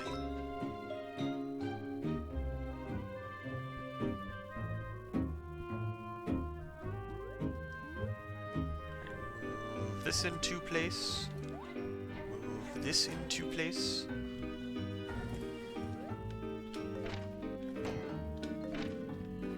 Okay. Got that almost instantly. Hell yeah. That will help. Help me not lose as much time.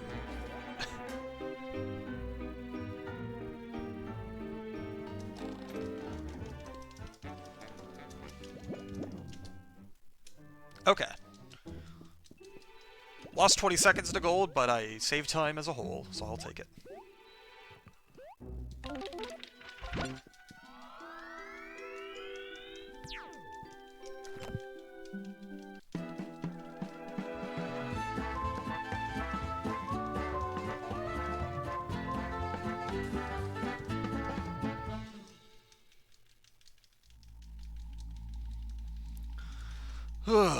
Alright, Chapter 4 time. Chapter 4 is not that bad in terms of stuff that can kill the run, but it is very annoying because there's a lot of enemies that are difficult to avoid encounters from. So we'll see what happens.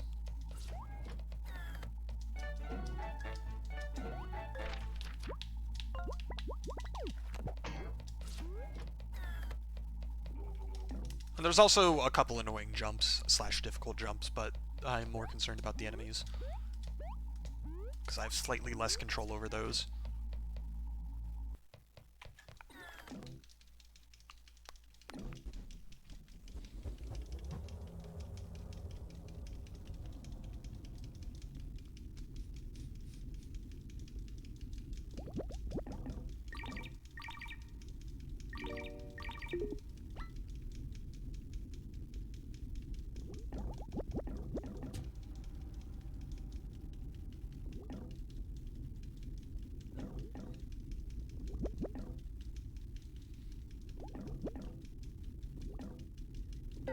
Alright, but first we gotta get through some dialogue.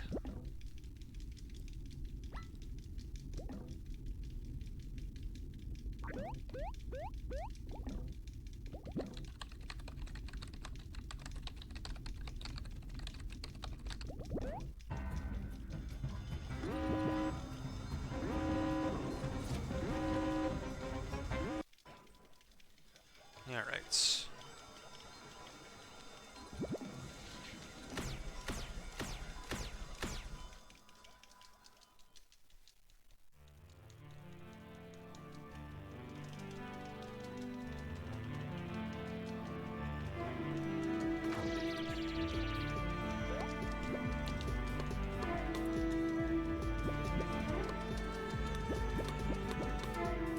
There's a lot more dialogue there than I remembered. That's fine.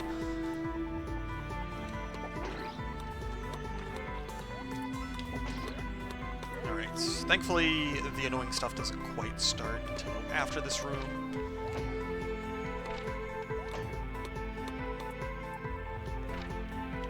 Oops. Okay. And while this room does have some enemies that are, you know, there, by just going up top, I don't have to worry about them. It's this next room that the problems really start.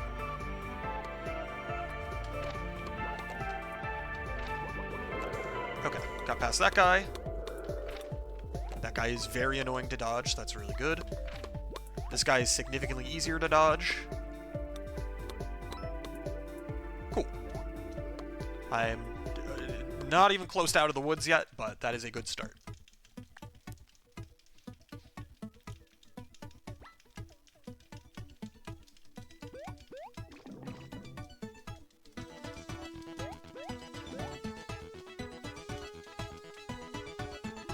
Alright, let's go get the second berry, which is supposed to be the first berry, but we're cool and the thing's out of order.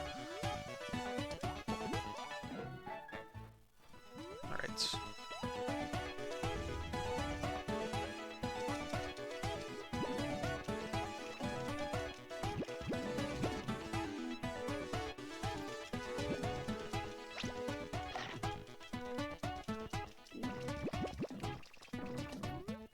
Alright, now we're on to the next room that's really super annoying.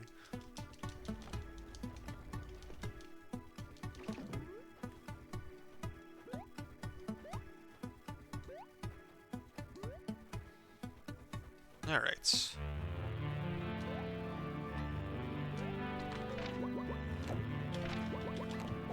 Hell yeah! Okay. Getting across that first try is not the easiest thing in the world, and I do not get it too often, so I'm very glad that that happened. That is really nice. Because the enemy that is on the other side of that set of platforms is, I think, the worst enemy in the entire run as far as trying to not encounter him. Because the moment you mess up that jump a single time, you are getting into an encounter. And it sucks.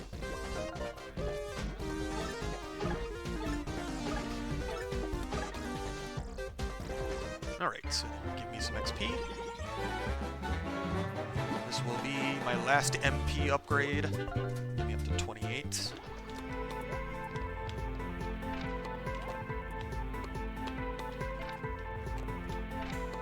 There we go.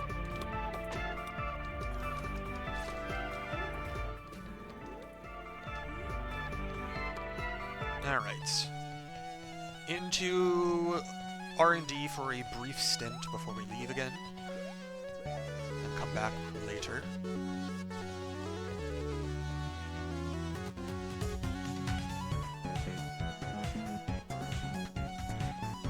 Alright, and this stint into R&D has some annoying jumps, but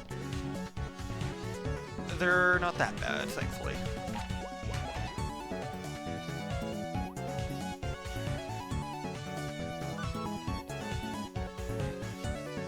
Right here. These jumps, low-key, kinda suck. It's so easy to fall off.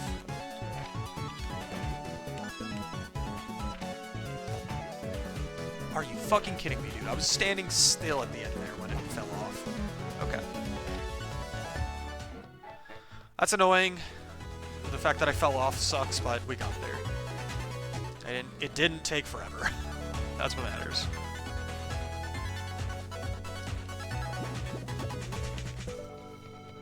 And we even gold. I will take it.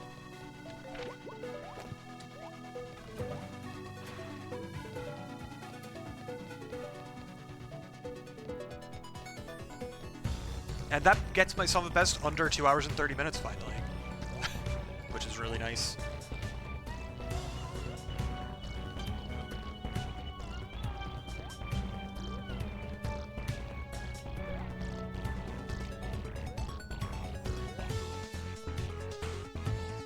Alright.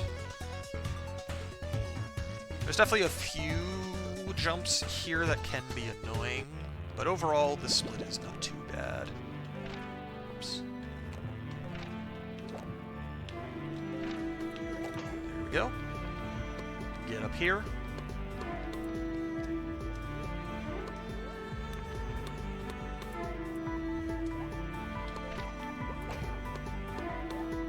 Oops. Go over here. Okay. Ate my jump. By eat my jump, I mean I probably just didn't hit jump at the right time for it to register, but it ate my jump. I'm blaming the game. That's not my fault.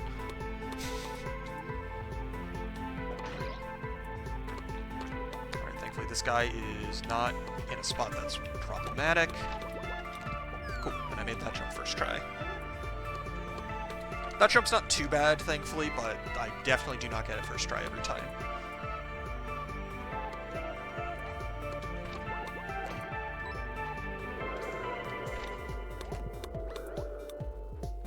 Didn't get an encounter in that room, which is good.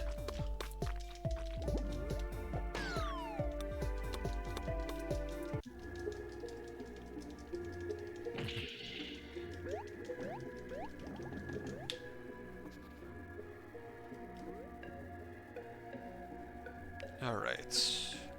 This part is not too bad, but there are a few enemies that can be problematic.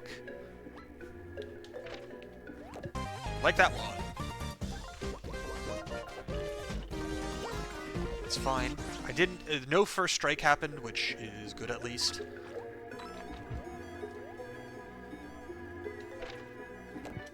Not having to worry about that saves me a tiny little bit of time.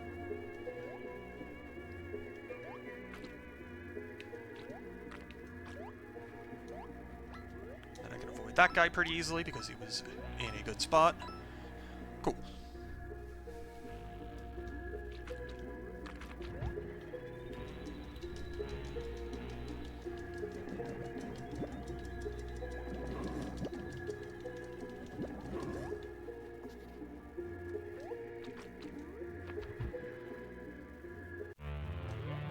This guy is pretty easy to dodge, thankfully. I have gotten hit by that guy more times than I care to admit. But he is objectively pretty easy to dodge.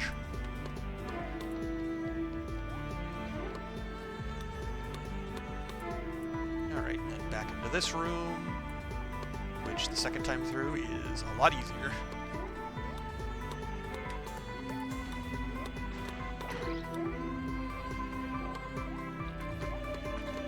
Because I can just hit the switch. And then when I go back across the third time, I can just use Eva to turn into a seal, and I don't actually have to engage with the puzzle at all.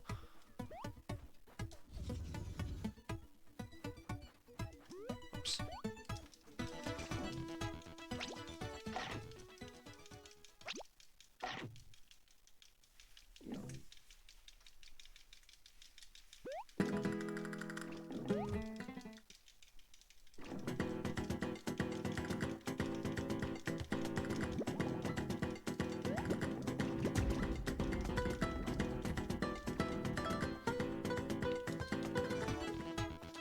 Alright. Now we're back to go rescue Tinder real quick. And I'm still a bitch, so I will still grow that one vine. Because I do not feel like trying to do a jump that I can mess up when there's an enemy there trying to encounter me. Because I know for a fact that a jump that is very easy, that I normally would never even mess up, or get first try every time or anything, or something like that, The moment there's an enemy there trying to hit me, I will start failing it every time getting encountered. And that loses me significantly more time than just growing the damn vine.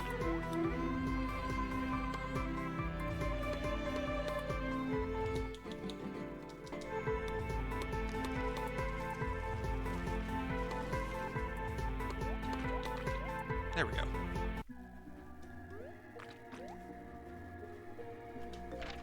This one, there's no enemy, so we're just jumping.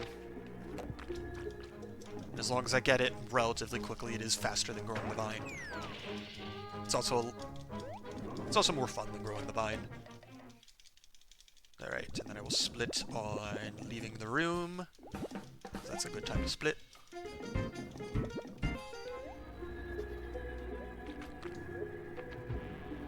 Cool. I will check to see how I did in a second.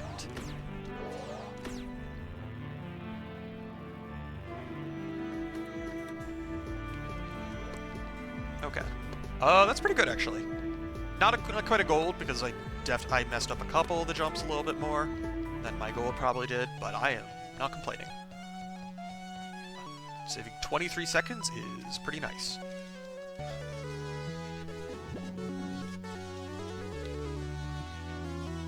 Alright, now whether or not this split is any good comes entirely down to R&D skip, and unfortunately that skip can giveth, and that skip can taketh.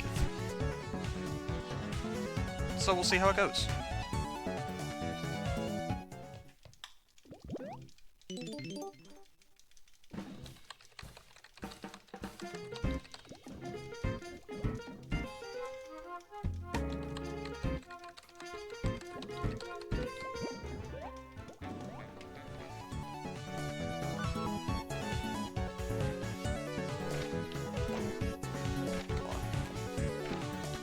There we go. Alright, thankfully there's pretty much no enemies to encounter at this point, which makes things a little bit easier for me.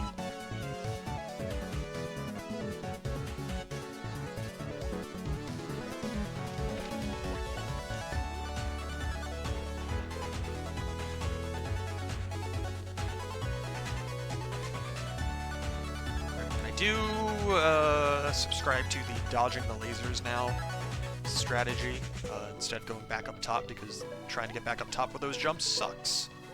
Dang. Didn't make that platform cycle. I definitely could, especially if I use some buckler hops, but like, it's not that slow to just wait for the next one.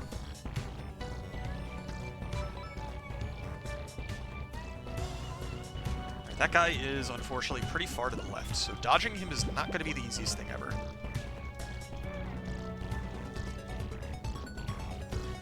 I do need to be careful, because I do not want to fight him by accident.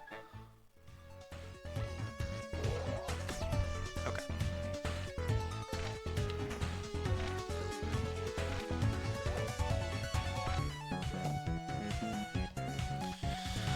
Alright, R&D skip time. Let's do it. Hope for the best. Nope. That is not the best. Okay, got around back quickly. I just need to get up top quickly.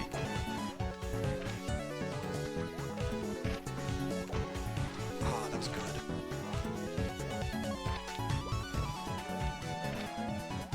Oh, come on. How am I not getting it?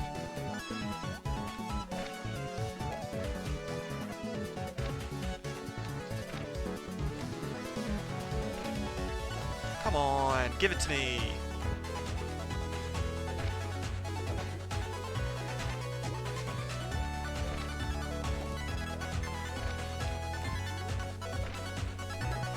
Dude, come on. I feel like there's at least like 3 jumps that should have worked by now. Okay, that was slow.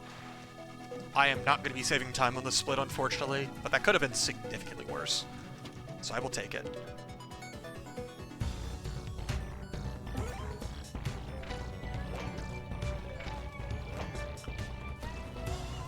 Alright, then go back over and leave. Because now we're basically done with an entire chapter.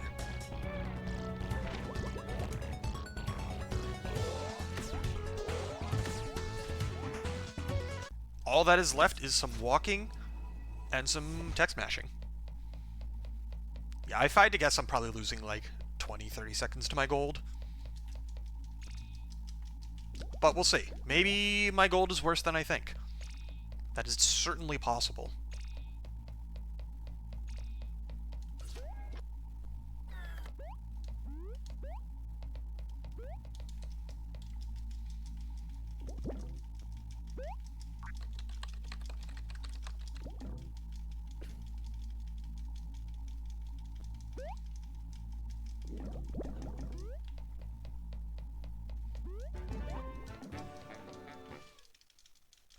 Alright, I always forget just how long the dialogue mashing here is. I just know that it is long. I just don't remember specifically how long it is.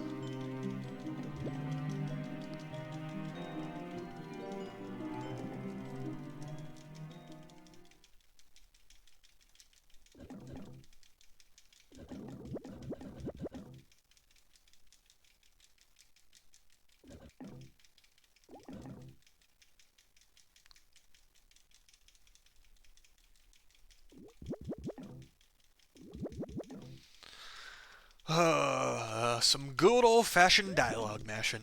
Who doesn't love some good old-fashioned dialogue mashing?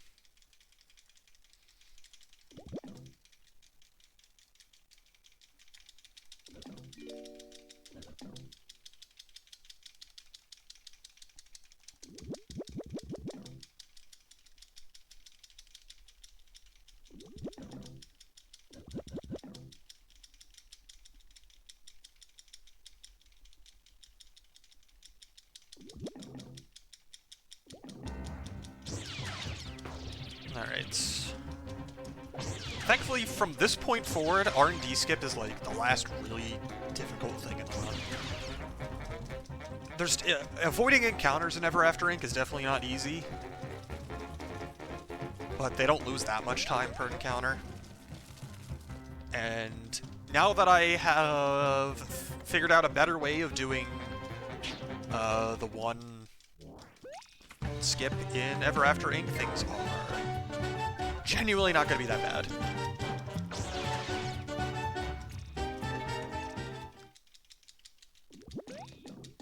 And then the skip to get to Mr. Moon faster is a little tricky, but it is not that bad.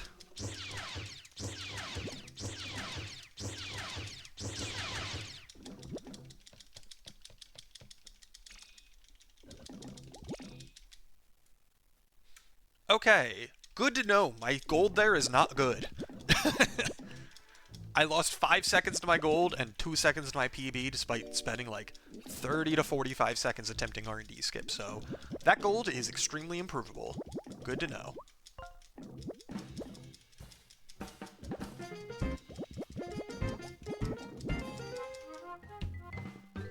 Okay. Let us switch to Tinder because that is the first partner I'm going to need for the next area. Grab the book.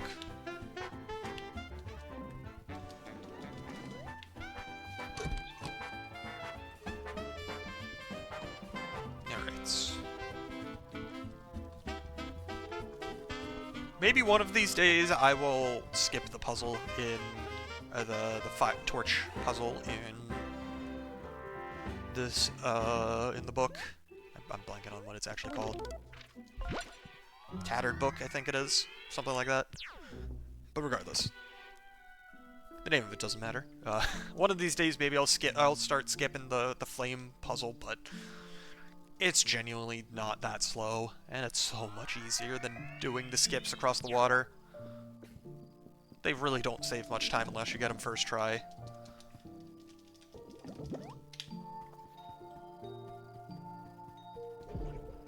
Oops.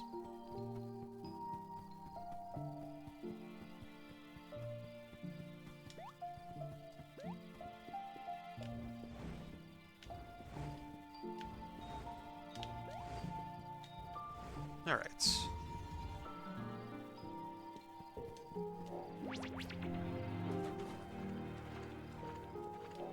Alright, then one more kinda jank jump, and we're at the next boss. Okay, cool, got it first try. Got a little caught up on the ledge there, but it's all good. Probably should have taken a safety save, but yeah, it's fine.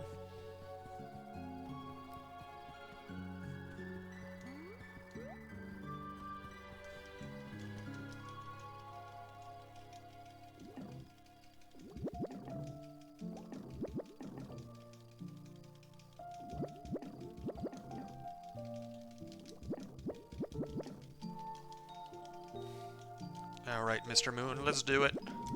While jamming out to your banger.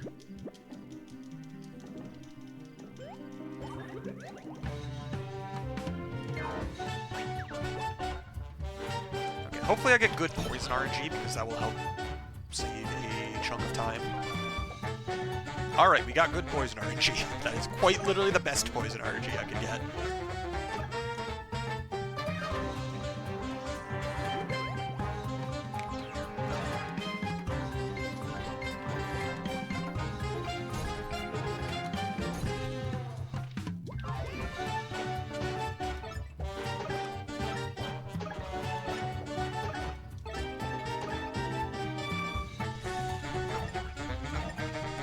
Alright. Next up we use another vine.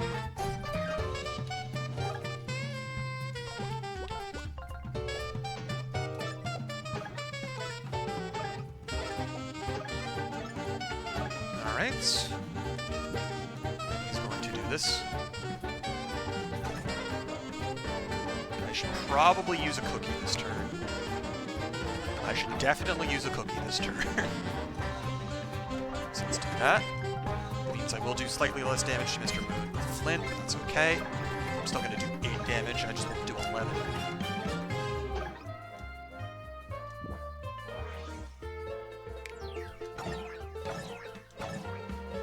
Alright, and then we'll use another vine.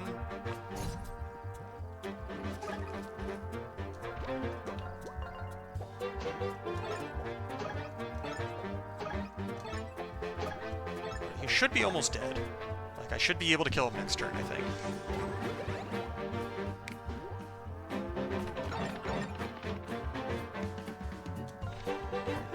Use this one more time.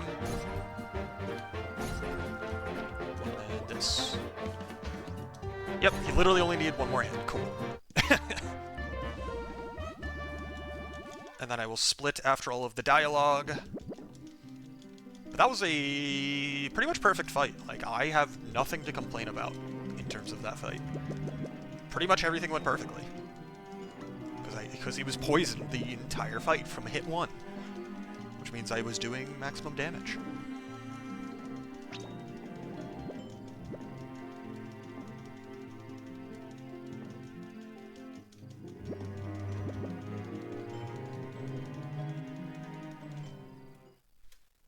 Alright, I will take a 10-second gold. Sure, why the hell not? Okay. Now it's finally the home stretch.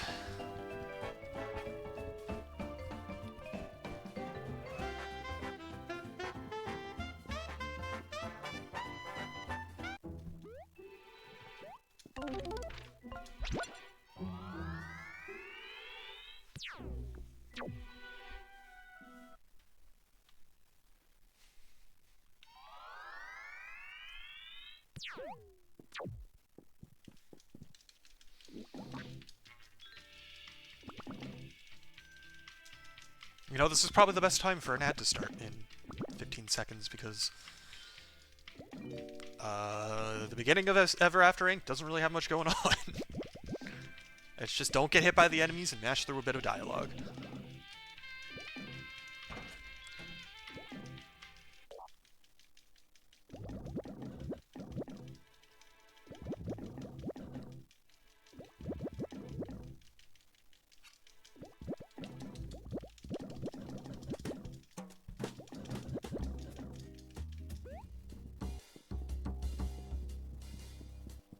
Alright.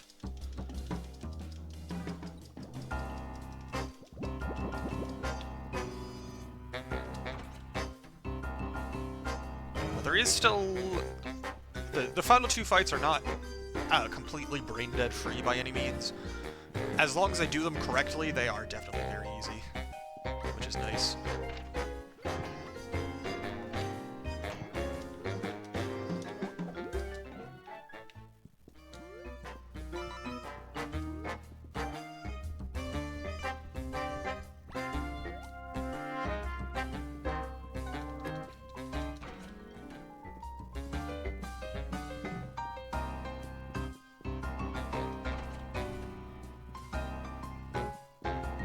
Because the board fight actually did go poorly last night, which is surprising. But it didn't even go so poorly that I lost. It just went poorly in the sense that I lost a bunch of time. And that is extremely rare. And it was entirely, well, not entirely, but mostly because I messed up. Like, I can't even say anything else happened there.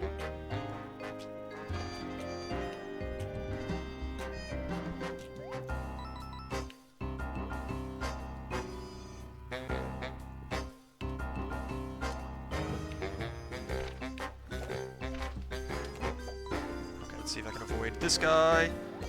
Yes! That guy is not easy to avoid.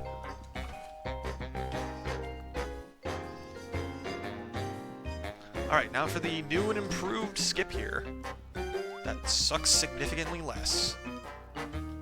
I do need to get height. There we go.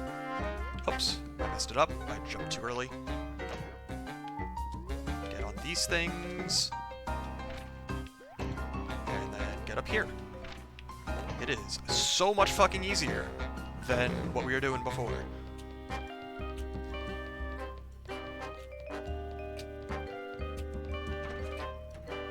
I genuinely don't know why we weren't doing that before. That is so much easier, and if you do it perfectly, it's even faster.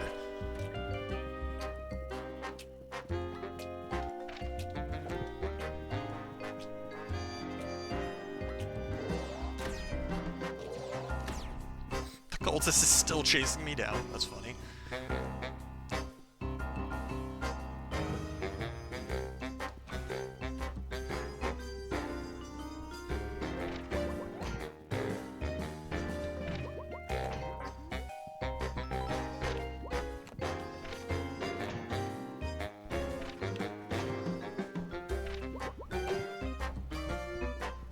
Alright. And I will not go for the safety heal item right now because I'm on good pace. Oops. And I will just pray that I don't get the worst possible RNG in the next fight. Which should not be an issue, but you never know.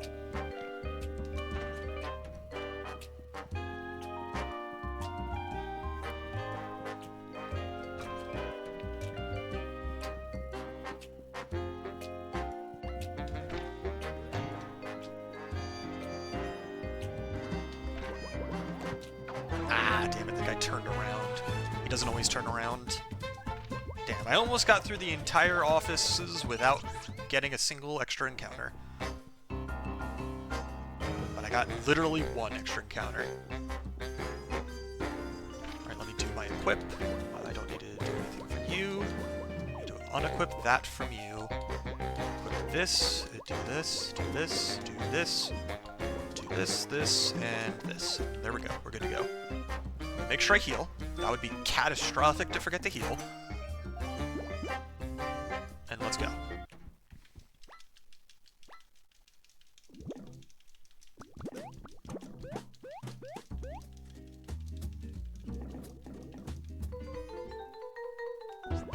Switch to patches.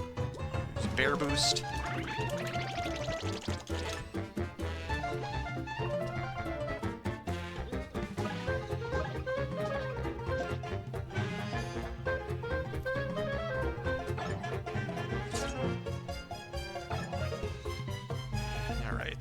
That's fine. That's fine. Okay, then I can do this.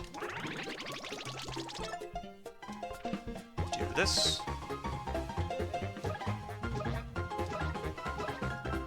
Okay.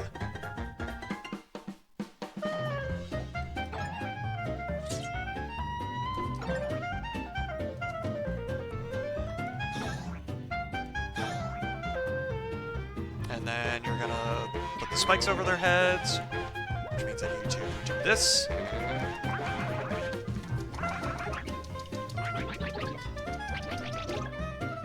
Alright, that'll almost kill everybody, and then I saved this last explosive brew for now.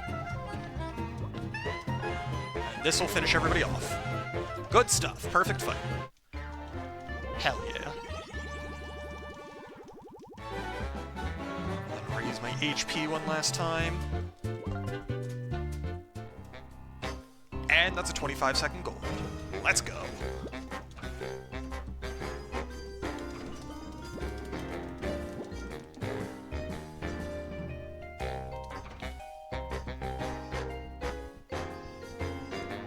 Let's switch to patches.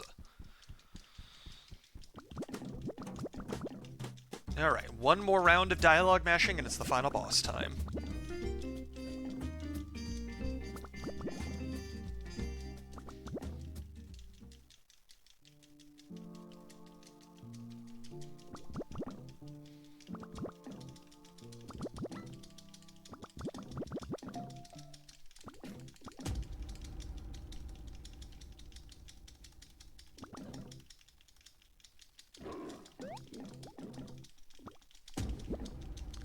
Okay, the final boss is unfortunately a little bit more difficult than the board fight is, but if I do things correctly and don't get the worst possible RNG and don't mess up all of my blocks, we'll be fine.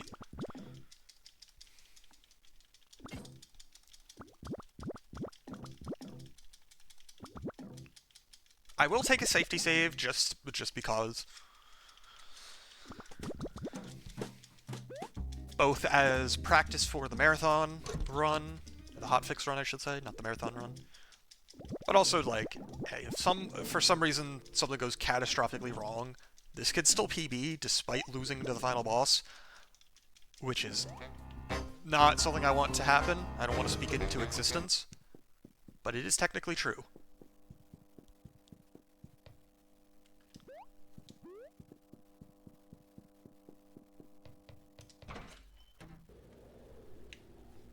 Alright, let's do it. Final boss time.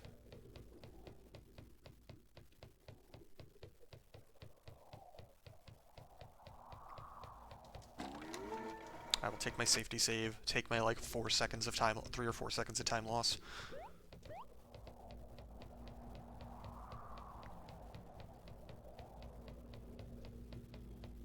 And hope for good RNG.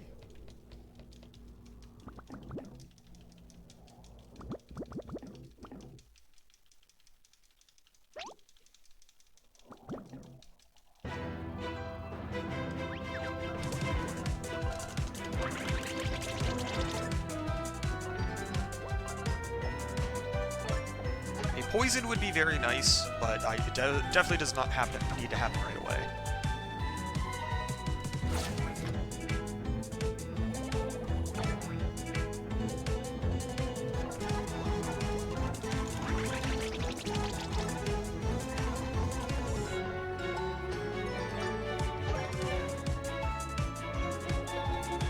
That's really unfortunate. Missing that block is very bad. That means I will probably need to heal sooner than I would like, but we'll see. Because the earlier into the fight I need to heal, the more likely it is to take an extra turn, but we'll see. One thing at a time. If she just doesn't attack Flint at all for the rest of the fight, then there's no issues.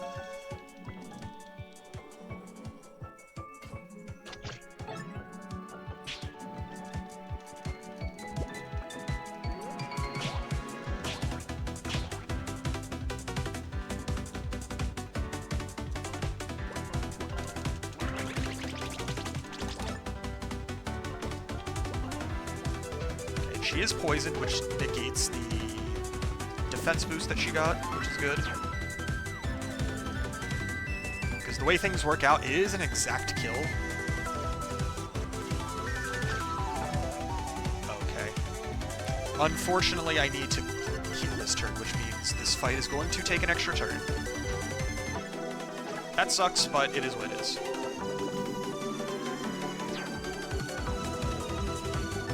If Flint is at 5 health, I just cannot continue at that point, because if this attack specifically targets him, he would be very dead. It didn't end up targeting him, which means I technically didn't really need to heal that turn, but there was absolutely no reason to risk things.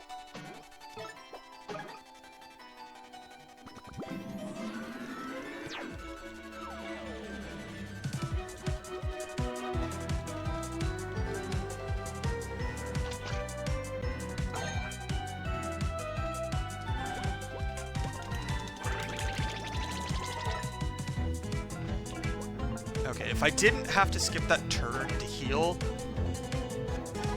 this turn would not be happening. But it's not the biggest deal. It's just a little slow.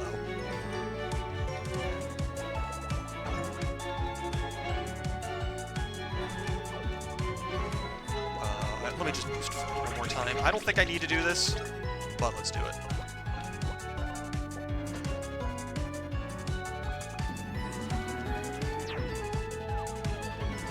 Just to be safe. Does not hurt to be safe.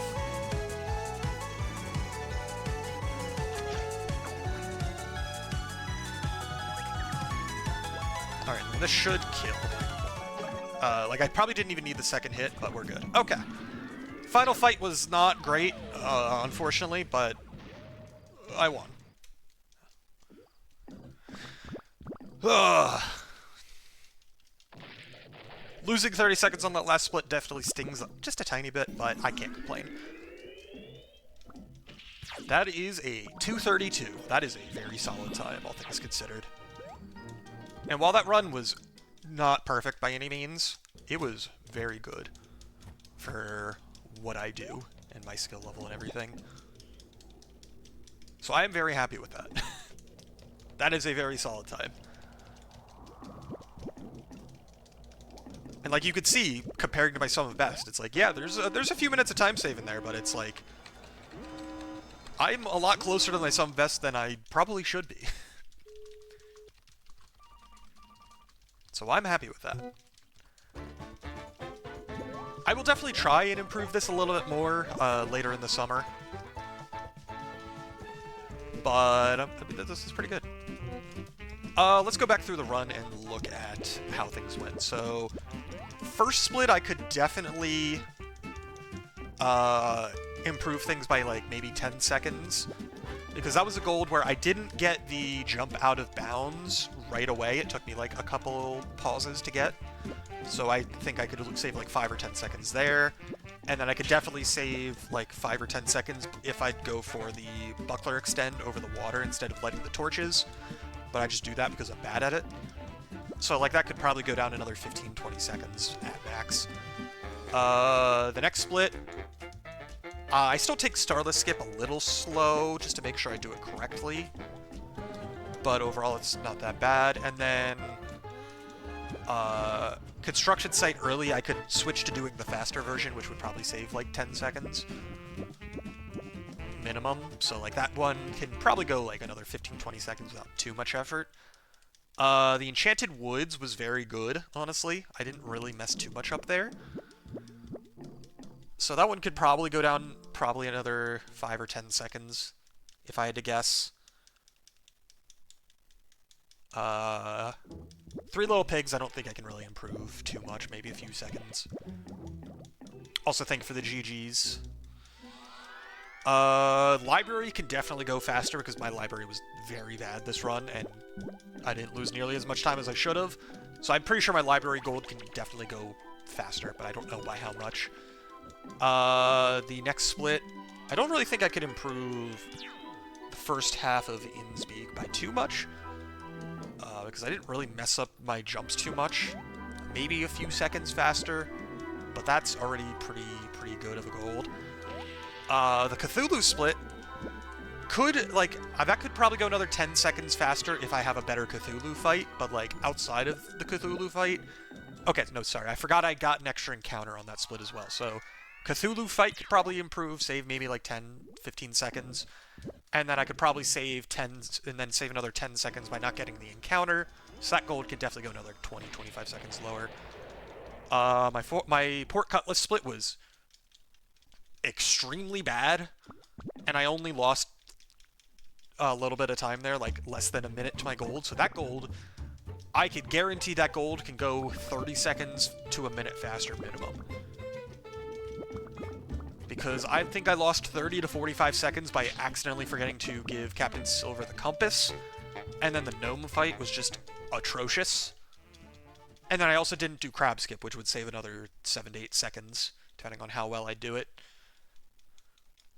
And so if I lost over a minute on a split that I actually only lost less than a minute on compared to my gold, yeah, that gold is extraordinarily improvable. Molten Maw Volcano, I was just extraordinarily bad because I did a very bad job with the platforming in Molten Maw Volcano, and the fights were very bad, so I genuinely can't really tell you how much that could improve by. Unless I am able to get better strats for any of the fights before Captain Silver or Captain Silver himself, I think any of the time I could save on that gold at this point is just due to better menuing and stuff, so let's say, and I think I did mess up and forget to play the song to get it into Blackheart's Cove right away. So I think that was like a 4 or 5 second mistake. So those two things together, that could probably go 10 to 15 seconds faster just off of menuing and stuff alone. But that gold is pretty good. Getting patches. That was a gold, and I fell off the pipes once when I was doing the pipe jumps.